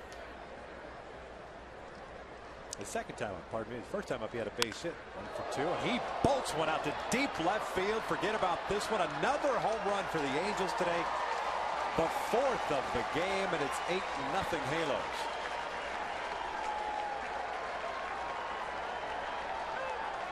Somebody wants to be on this roster.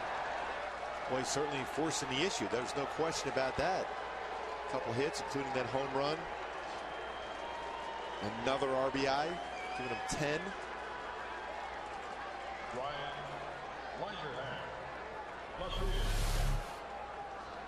Well, that's just the perfect swing. A power guy stepping in, gets a hanging breaking pitch on the inner half. So many times you'll see a hitter pop that ball up. He kept his hands quiet through there and crushed it out for a home run. Langerhans with a big rip there. That's no balls in the strike. Jorge with his second of the spring.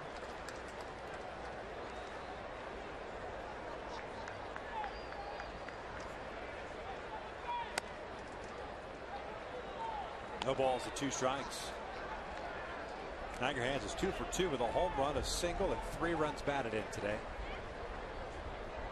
Pretty impressive lineup when you think. For the Angels, power in the middle, speed at number 1 and number 9 in your lineups. Ibar and Borges, all that power in between. And good guys coming off your bench and have popped themselves. Langerhans a home run today. Cantu a home run today. Langerhans drives one to the alley in right center field. That's going to go for extra bases. Angle fires it back in, and Langerhans now a triple shy of the cycle. Good chance he's going to get another at bat. Mark Trumbo, third base. Tried a little cut fastball up on the outer half. Good job by Langerhans driving that ball to right center field. Home run to left center, double to right center.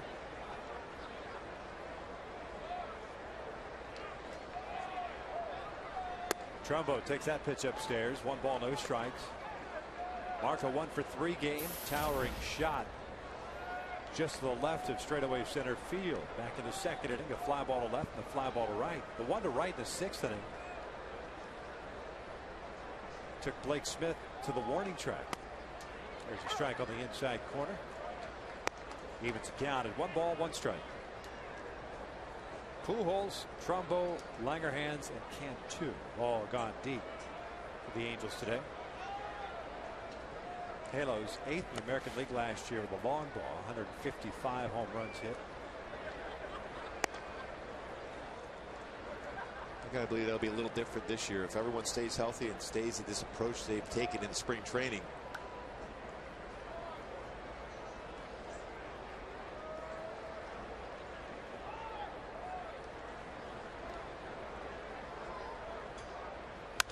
Trumbo fouls it off to the right. This will find its place in the seats. Count even at 2-2. And Trumbo's, we've seen the ball so well here against the Dodgers. Boy, fastball inner half, that easy swing through that sound off the bat. 444-foot home run to center field for Mark Trumbo. Good home run on Monday night against the Dodgers. A laser beam right down the left field line. Swing and a miss. Down with a fastball. Trumbo goes down swinging, but Jorge Cantu provides a little extra pop for the Angels. A solo home run here in the 7th. It is stretched.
Is brought to you by the new wireless receiver from AT&T Uverse. Visit AT&T.com/freeyourtv.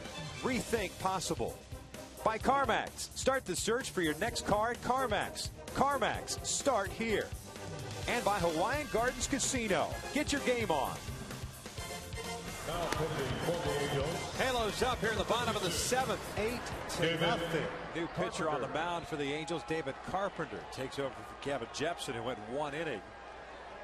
Had 1 strikeout and 1 walk.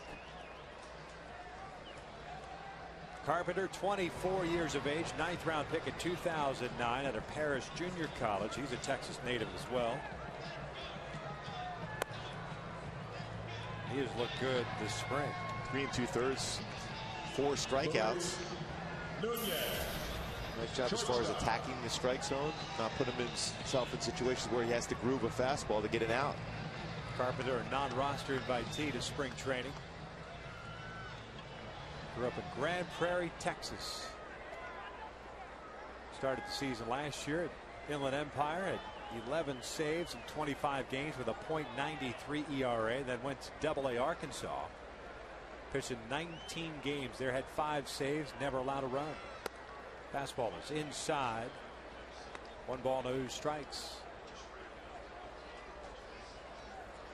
Carpenter in his brief career, 3 seasons, 146 strikeouts, 44 walks in 106 games.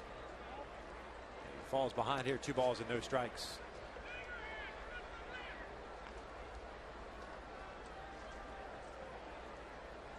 Nunez, Fields, and Baisley for the Dodgers here in the 7th. There's a strike, 2-1. And we will, as we have the first 2 games, play a full 9 innings of baseball.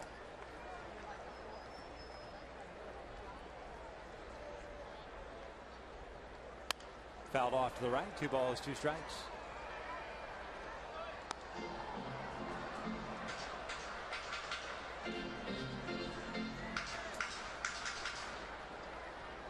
Dodgers kick off their season tomorrow, beginning a 4-game series down in San Diego against the Padres. The Angels with an off day, workout day tomorrow. Then Royals in town on Monday, or pardon me, on Friday. Friday, day game, and then go to Minnesota for another day game. Then an off day in Minnesota, then night game, day game, and then open up in New York. For the day game. For the day game. So there's a few day games for you. Ground ball to third, backhanded by Trumbo. Strong throw to first, pulls Cantu off the bag. And Nunez is on board with an infield base hit.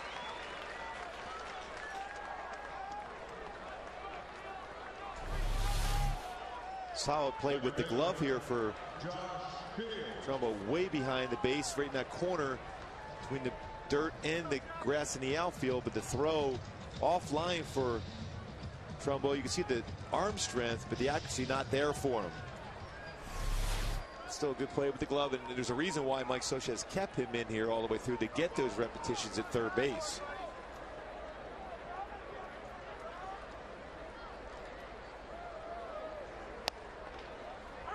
Carpenter with a strike on Josh Fields, who has played first base, left field, and second base today.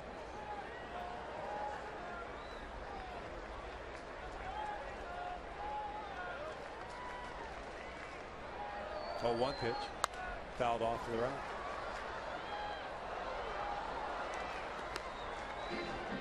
Carpenter, from that arm angle he throws, that's going to be difficult for a right-handed batter to stay in there.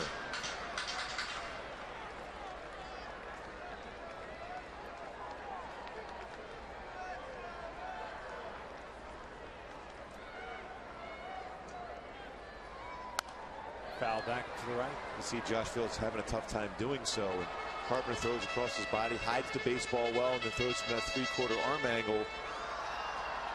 I think it's a time where you could be able to flip in a slider from that spot and get him to swing and miss.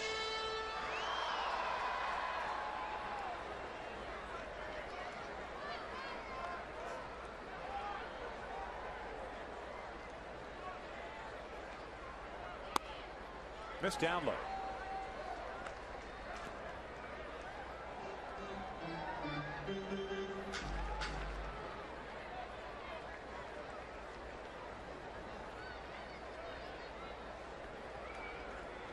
One ball, two strikes. Nunez over at first base. Fields takes that pitch just off the plate. And it is 2-2. Fields, a former first-round pick of the White Sox in 2004, 18th overall selection.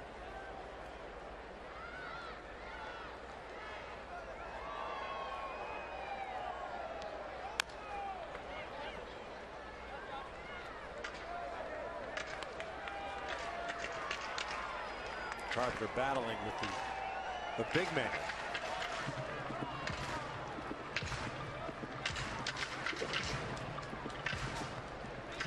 Fields a multi-sport star at Oklahoma State University playing football.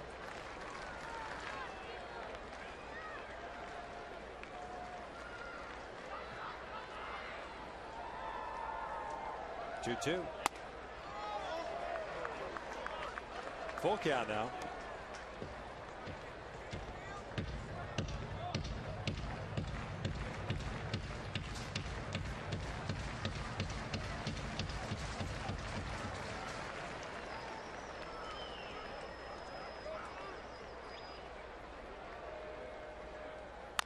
Chopper back toward the middle.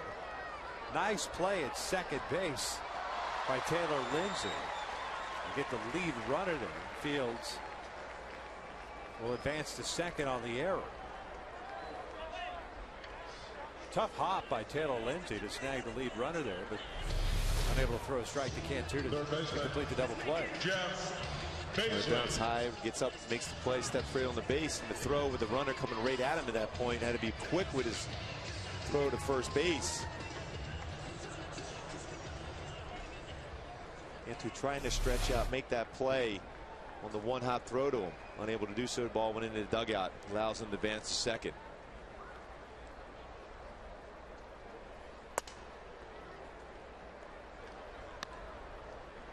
One ball and no strikes. Jeff Baisley took over as a pinch runner for Adam Kennedy. Good numbers at AAA last year.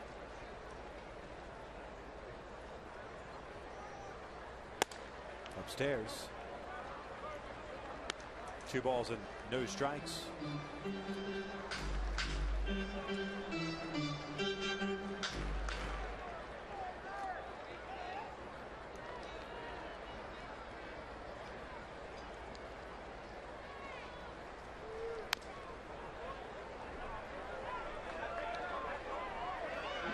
Pitch in on the hands there of Baisley.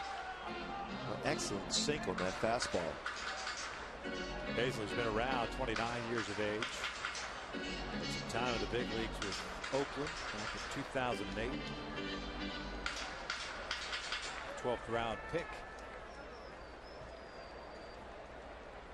University of South Florida.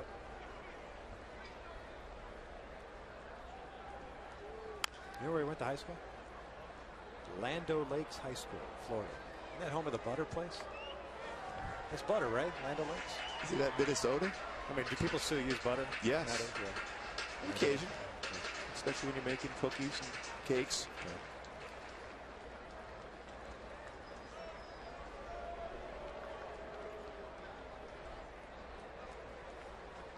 Okay. 2-2. Swing and a miss. Down goes Baisley. There's out number 1. Pardon me, out number 2. Play by Taylor Lindsay was the first out at second base. What a great spot. 10. The reason why you're able to get a swing like that is because that pitch inside earlier in the sequence of pitches to him. You didn't want that fastball coming in, so you gave up on the inner part of the plate, and then you have a fastball away, get a swing and miss.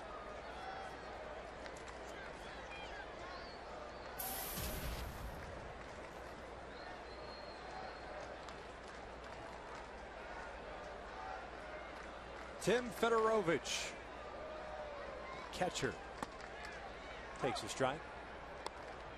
Chris Iannetta still in the game. Fedorovich got to start for the Dodgers. Iannetta is probably going to be pinch hit for when Trumbo struck out to end the top of the 7th inning. Alberto Callaspo had come out to the on-deck circle, so this might be it for Chris. Fedorovich lines one past a diving Mark Trumbo. That will bring home the first Dodger run. Fedorovich has been on base 4 times today with 2 walks and 2 base hits.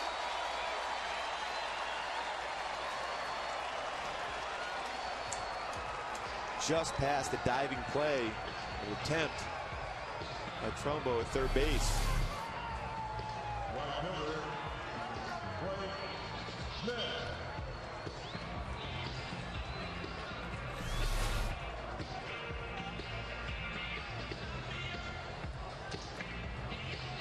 A 2-out base hit by Fedorovich.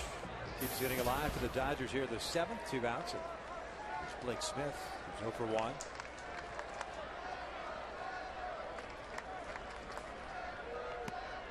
Swing and a miss there by Smith.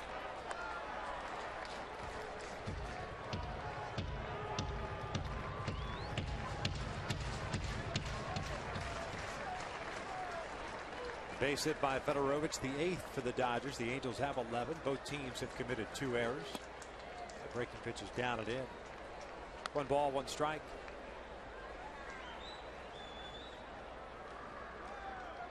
Carpenter, the 4th pitcher for the Angels. C.J. Wilson went 4. Jason Isringhausen 1. Kevin Jepson 1. And now Carpenter as that pitch caught the outside corner. 1 and 2.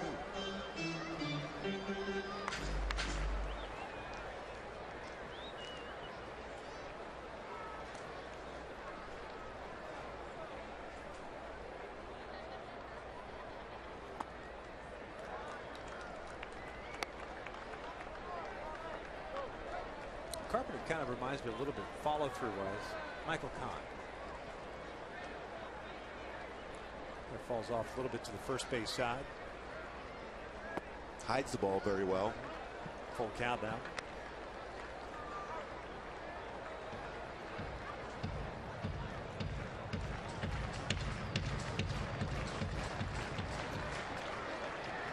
Fedorovich will be off with the pitch at first.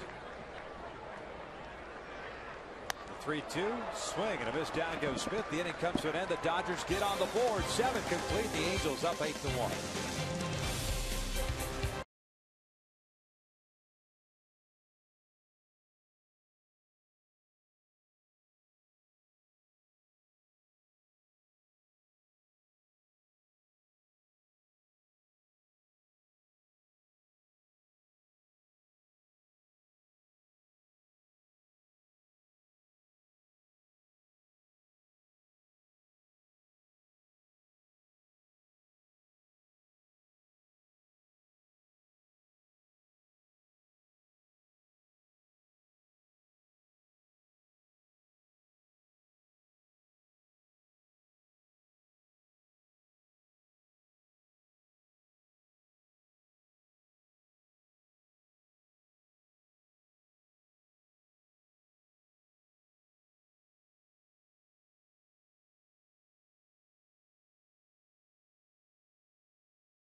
Tomorrow there'll be a light workout tomorrow at the Big A. The 2012 campaign kicks off on Friday against the Kansas City Royals. 3 games set. Then they travel to Minnesota. Day game, that's what Gooby was talking about, on the 9th in Minneapolis. Off day on the 10th.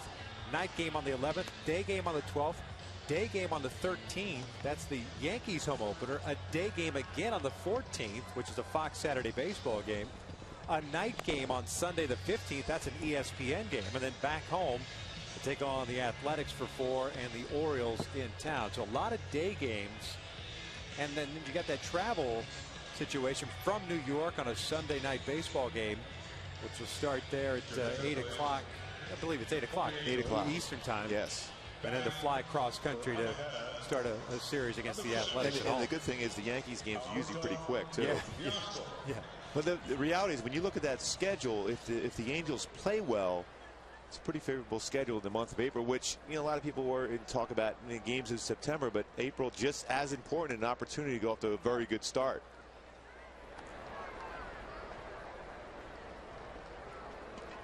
Logan Balcom takes over on the mound for Nieva. He's facing a pinch hitter, and that is Alberto Callaspo, hitting in Chris Ionetta's spot. Fouls it back, and it's 1 ball, 1 strike. Callaspo this spring a .322 average, 4 doubles, 1 triple, 4 runs batted in.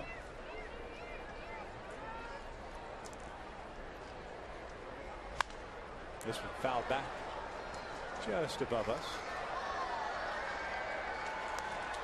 It's a ball and 2 strikes. Bottom third of the order. Callaspo, Witherspoon, and we think Kendrys Morales will come up again because he is standing at the end of the dugout. There he is right there with the bat in his hand.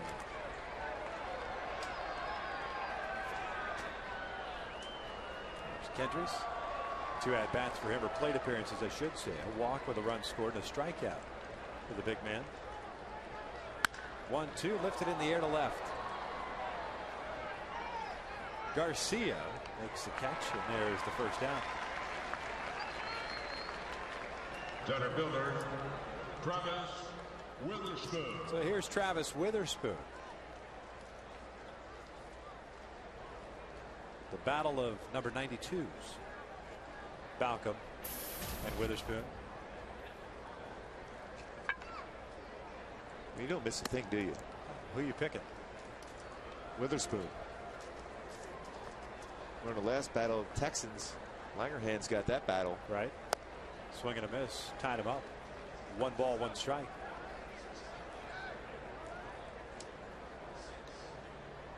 Witherspoon, 22 years of age.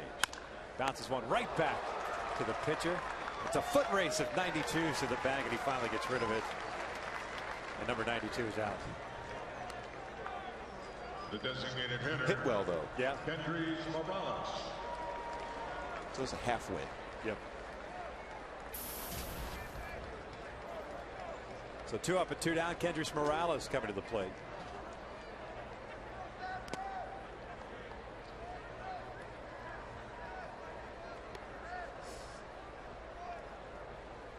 Mentioned Kendrys with a walk and a strikeout. Takes that pitch down and away.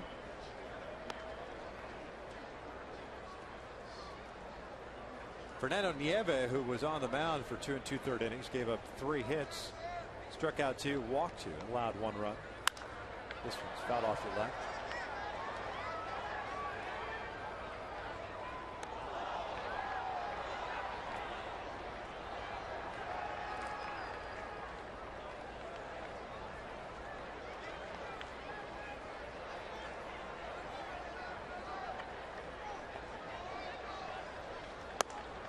On the corner.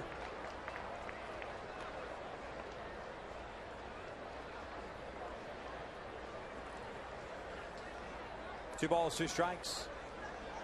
8-1 Angels here at the top of the 8th inning. This was fouled off the left.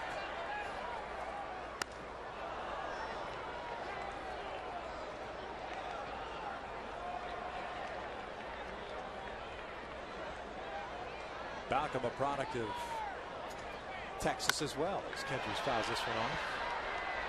University of Texas Arlington is where he went to school. 17th round pick, 2010.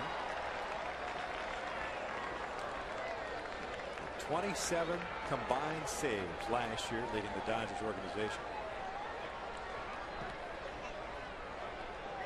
Certainly has a good power arm. There's no question about that. Down low, full count. Makes his home in Midland, Texas. Midland, Texas. Is that home to former Angel Randy Velarde? Yes, it is. Kendrys gets tied up, swing and a miss. Balcom has himself a 1-2-3 inning. We hit to the bottom of the 8th. The Angels still up.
Carpenter comes out for his second inning of work.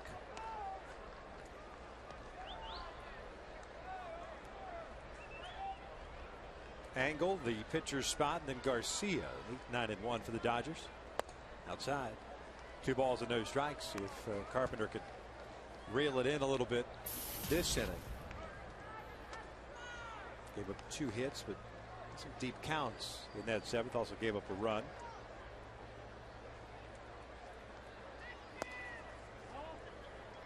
Three balls, no strikes.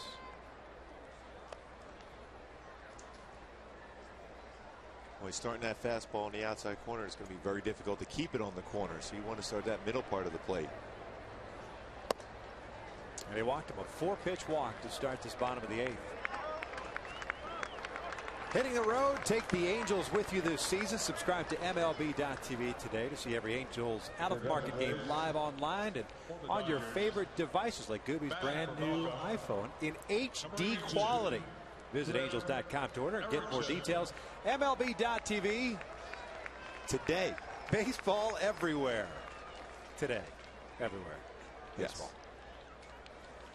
Oh, my new phone. Yeah, you're just saving it for Friday. Oh, yeah. It's all good.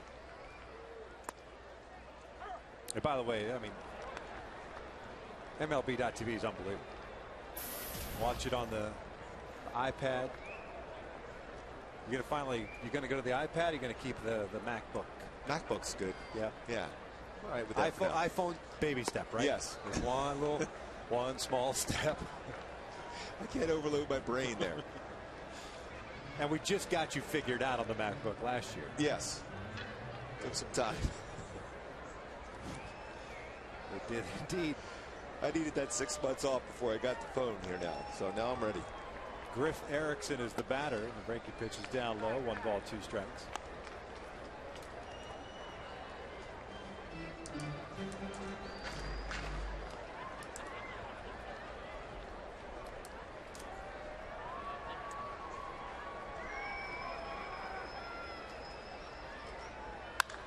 This one lifted in the air toward left center field, tailing away from Witherspoon and right toward Ryan Langerhans, who makes a catch for the first out. Angle heads back to first. So Griff heads back to the dugout, back to the top of the order. Garcia coming up. We have a pitching change, it appears, as Mike Socha is coming out. Rich Thompson, I believe, is loosening in the bullpen. So with 1 out here in the bottom of the 8th inning, the Angels leading at 8-1. We've got a pitching change from beautiful Chavez Ravine on a gorgeous day for baseball.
Angels on top. Take a look at the Australian right-hander. Rich Thompson lives on in relief. 44 games last year for the Angels, a 1-3 mark, a 3 ERA. Total of 54 innings of work last season. Cubs on here with 1 out and 1 on. They face Jonathan Garcia. Done a nice job this spring training in the area. 2.25, 8 innings pitched, 8 strikeouts.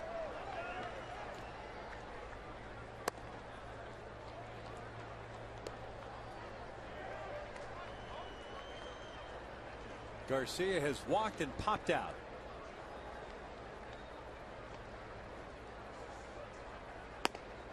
Just outside. It is 2 balls and no strikes.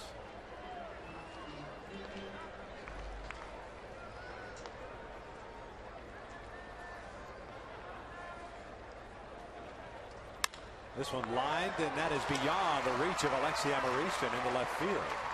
Langerhans gets the baseball back in. So 2 on with 1 out. Matt Wallach coming up.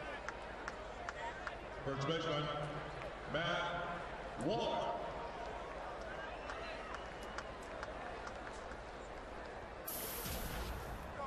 Wallach and a bouncer back to the mound. Last at bat.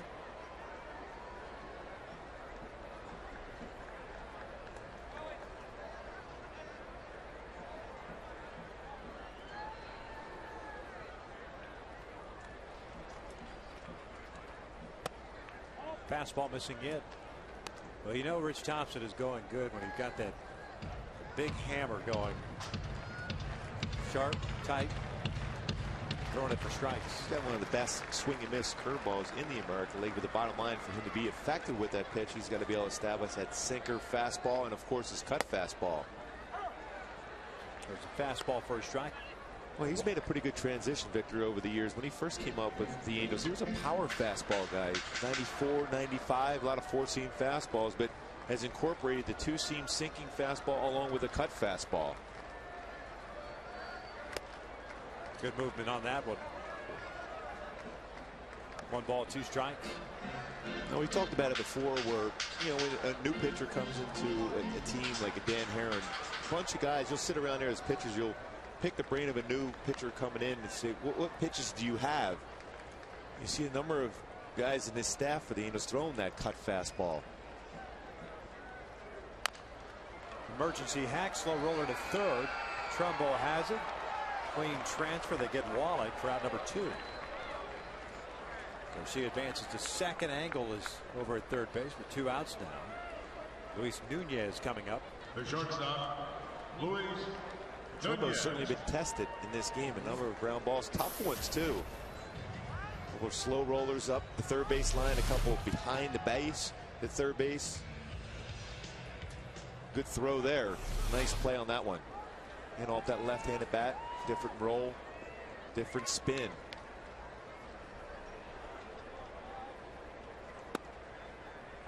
In for a strike. Nunez today 1 for 2 with a fly ball to right and a base hit.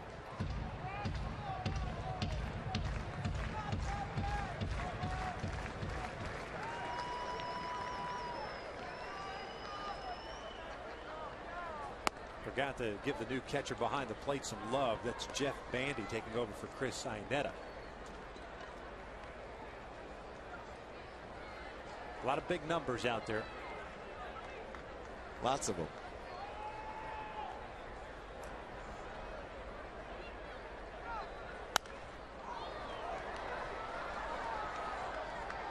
Well, this might be the time there's a big curveball from Rich Thompson.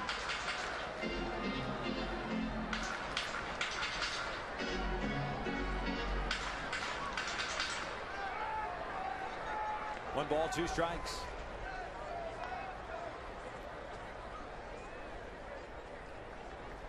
Breaking pitch looped into left field. That's going to split the outfielders.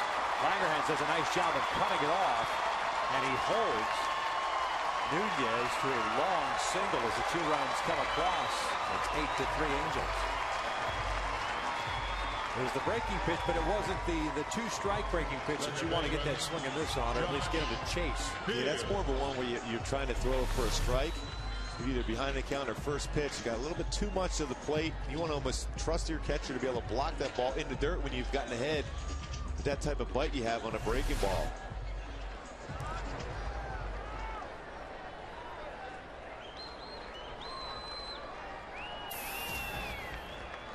Fields comes to the plate. Still 2 outs. 0 for 2, and he loops one out to shallow right, and that's a base hit.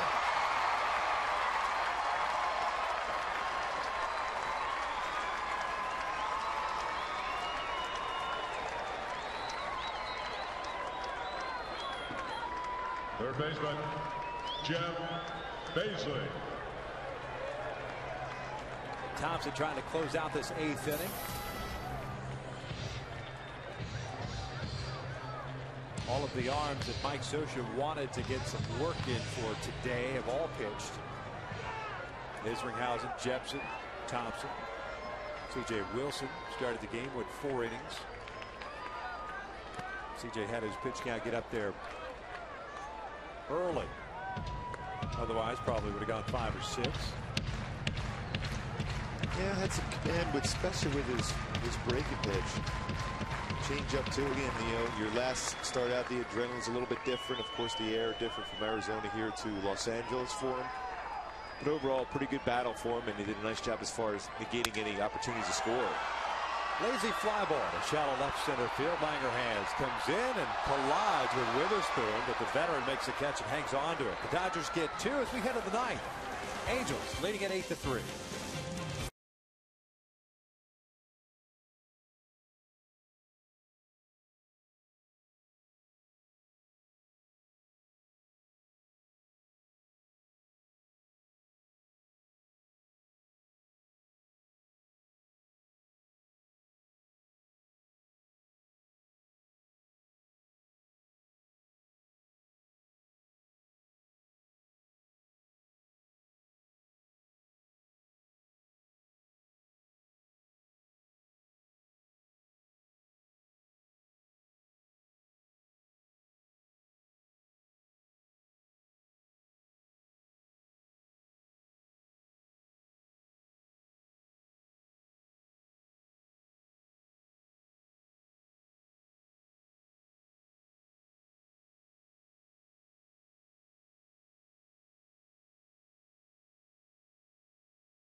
All returns as Alex Gordon and the Royals head to the Big A to take on Albert Pujols and the Angels. Fox Saturday Baseball returns this week, 12:30 p.m. Pacific, beginning with all our new pregame show that covers all the big stories and gets you ready for the first pitch on Fox.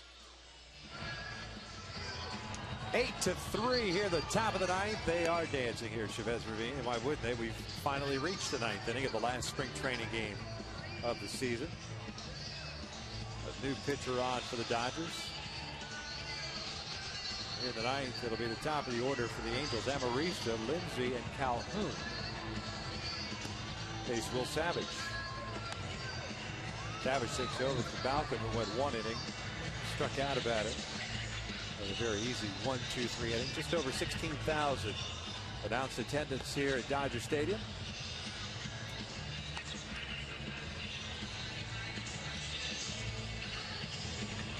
Angels and the Dodgers will meet interleague play here at Dodger Stadium in June, and it won't be a weekend. Surprising. Yeah, Monday, Tuesday, Wednesday, June 11th, 12th, and 13th. It's usually, there has been anyway, the weekend series at both places. Both places, yes. Looking for the Dodgers. They come to the Big A the 22nd, a weekend in June, 22nd, 23rd, and 24th. Halos play the National League West this year in interleague play. We'll travel to Colorado. And to San Diego. And to San Diego. And we'll take on the Diamondbacks and the Giants at the Big A. That's a 6-game series, June 15th through the 20th. Diamondbacks for 3, the San Francisco Giants for 3. And then the Dodgers roll in right after that for that weekend series. The NLS should be very competitive this year. You've been to Coors Field, right? Yes. Cool place. Incredible. They did a great job. Yeah.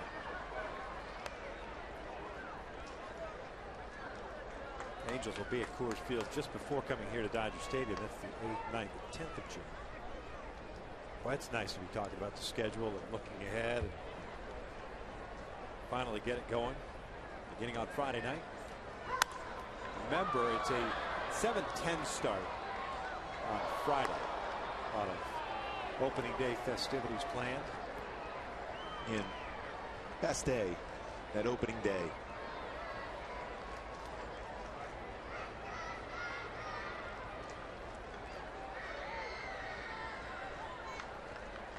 Amarista pulls it down the line. Nice play by Wallach at first. Savage is there, 1 out.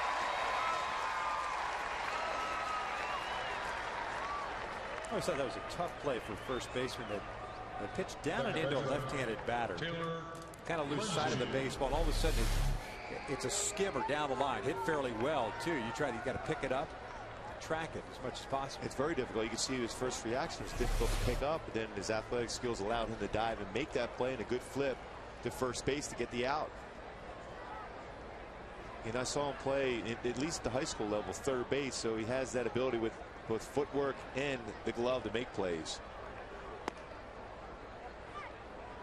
Taylor Lindsay at the plate. He had a fly ball to left for the 7th. 0 for 1. 4 home runs hit by the Angels this afternoon. Pujols in the first, Trumbo in the second. Langerhans a 2-run shot in the 4th. And Cantu a solo shot in the 7th.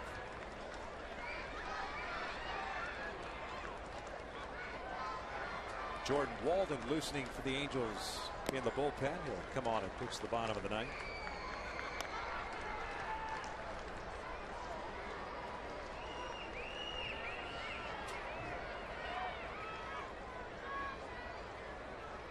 Have you talked to him about his walkout song? I mean, did you walk up to him and say, hey, I'll give you $20 if you pick my song? Slow roller to first. Well, I made a note. I kind of hoping he picks Motley Crue. Kickstart my heart.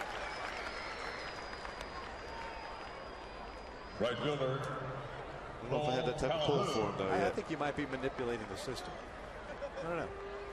Maybe not. Maybe not. It's a little helpful hint.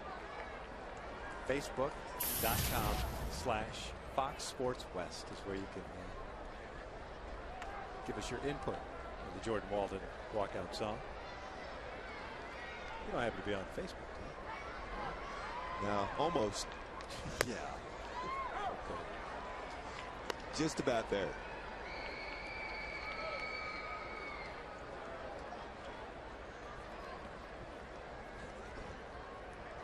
Cole Calhoun at the plate. Breaking ball for a strike. Calhoun 1 for 3. And a base hit, a run scored in the 5th. Walden in the bottom of the 9th inning. We'll have Fedorovich, Smith, and Angle. 6, 7, and 8 for the Dodgers, barring a pinch hitter.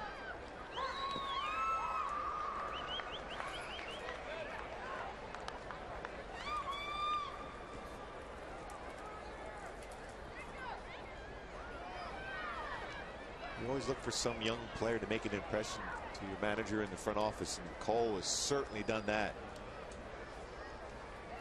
He's fun to watch. Swing and a miss on the breaking ball. Fedorovich will have to throw down to first. Completes the strikeout. 3 up and 3 down. We head to the bottom of the 9th. The Angels leading at 8-3.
score of 8-3. Walden continues to loosen in the pen. Rich Thompson comes out to face Tim Fedorovich. There's Jordan.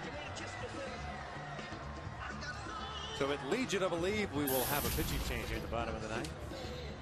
Trying to simulate the closing type of situation as much as possible with a 5-run lead in the ninth. Yeah, but Mike Scioscia generally is a guy that likes to have his closers start out clean with nobody even on base. Give a little different look. He does come in.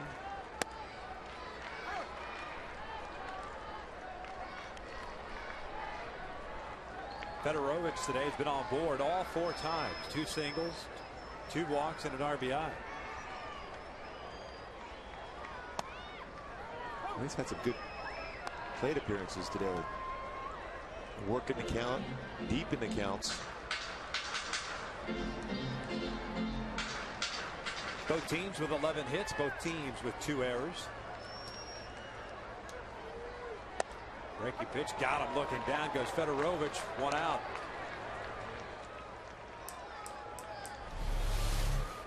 Wade Smith. Well, he locked him up with that curveball. And that's the one where it's a different speed too for Rich Thompson. He has a very, very good curveball.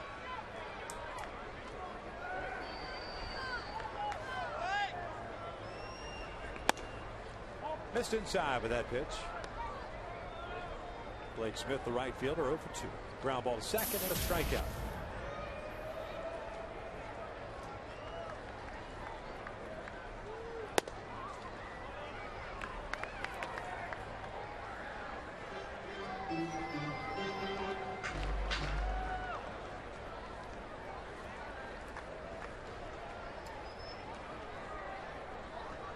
Two-0. This down low.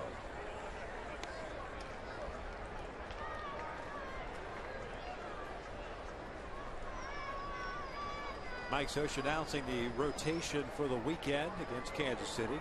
Jared Weaver, Dan Herron, Irvin Santana will get the nod in the first 3 games against the Kansas City Royals. C.J. Wilson will get the start Monday in Minnesota.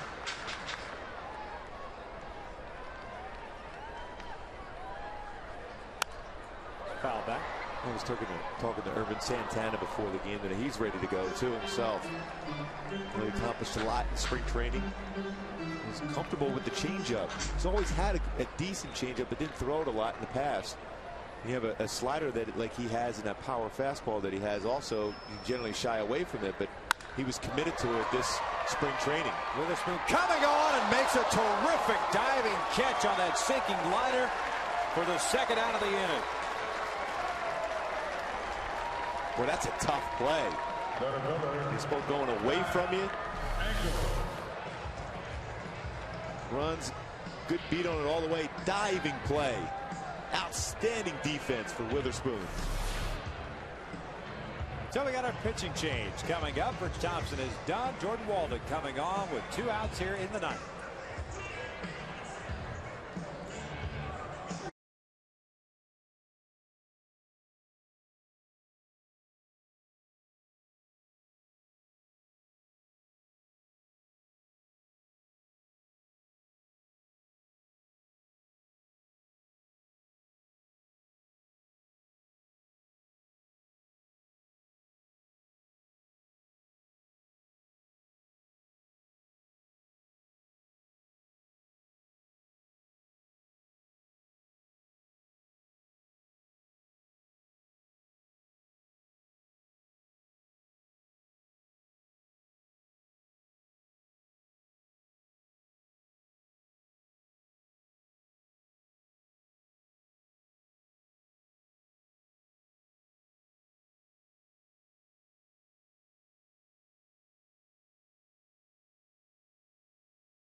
The ninth inning, 8-3. The Angels leading the Dodgers. Jordan Walden has come on to get the last out of this ball game. They face Matt Engel. 2 outs and nobody on base. Big thing for Jordan. The other day we saw him, he got 2 quick outs and then kind of lost focus and walked a couple guys. Get back in the strike zone with that electric stuff. First pitch in for a strike.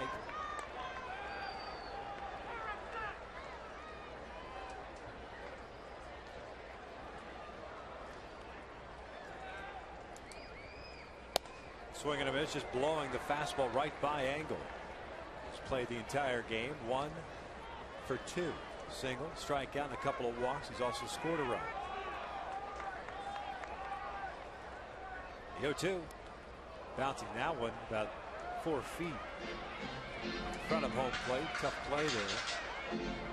Jeff Bandy, the catcher.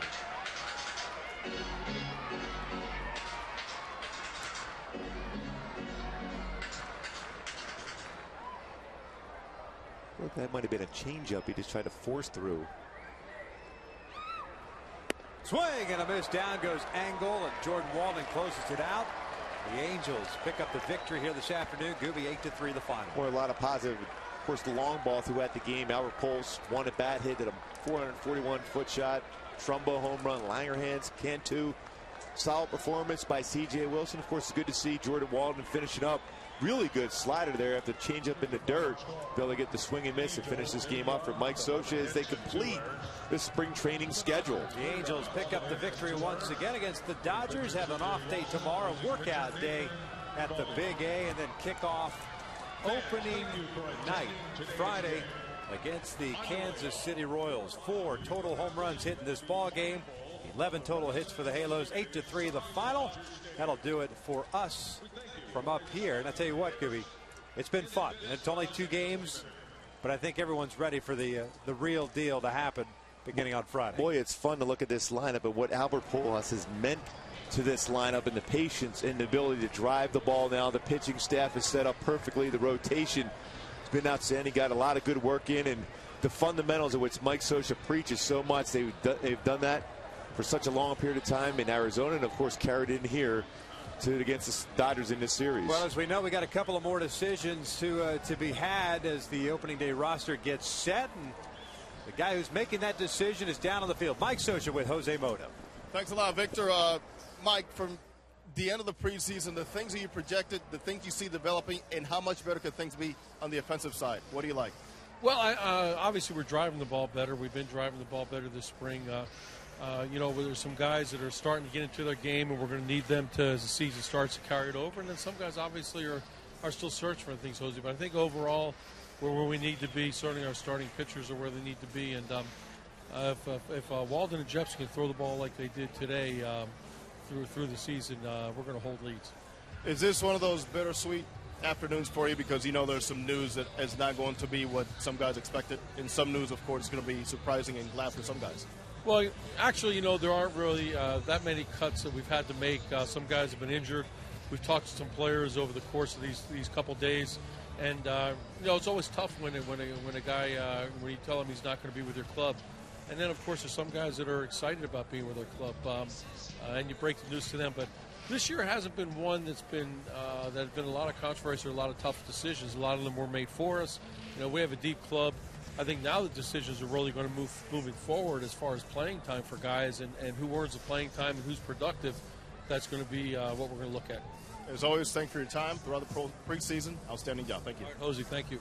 Mike Scioscia, Angels manager, as the Angels successfully finished their preseason 19-12. Michael Lees will join me here on the field for Angels Live here on Fox Sports West. Stay tuned.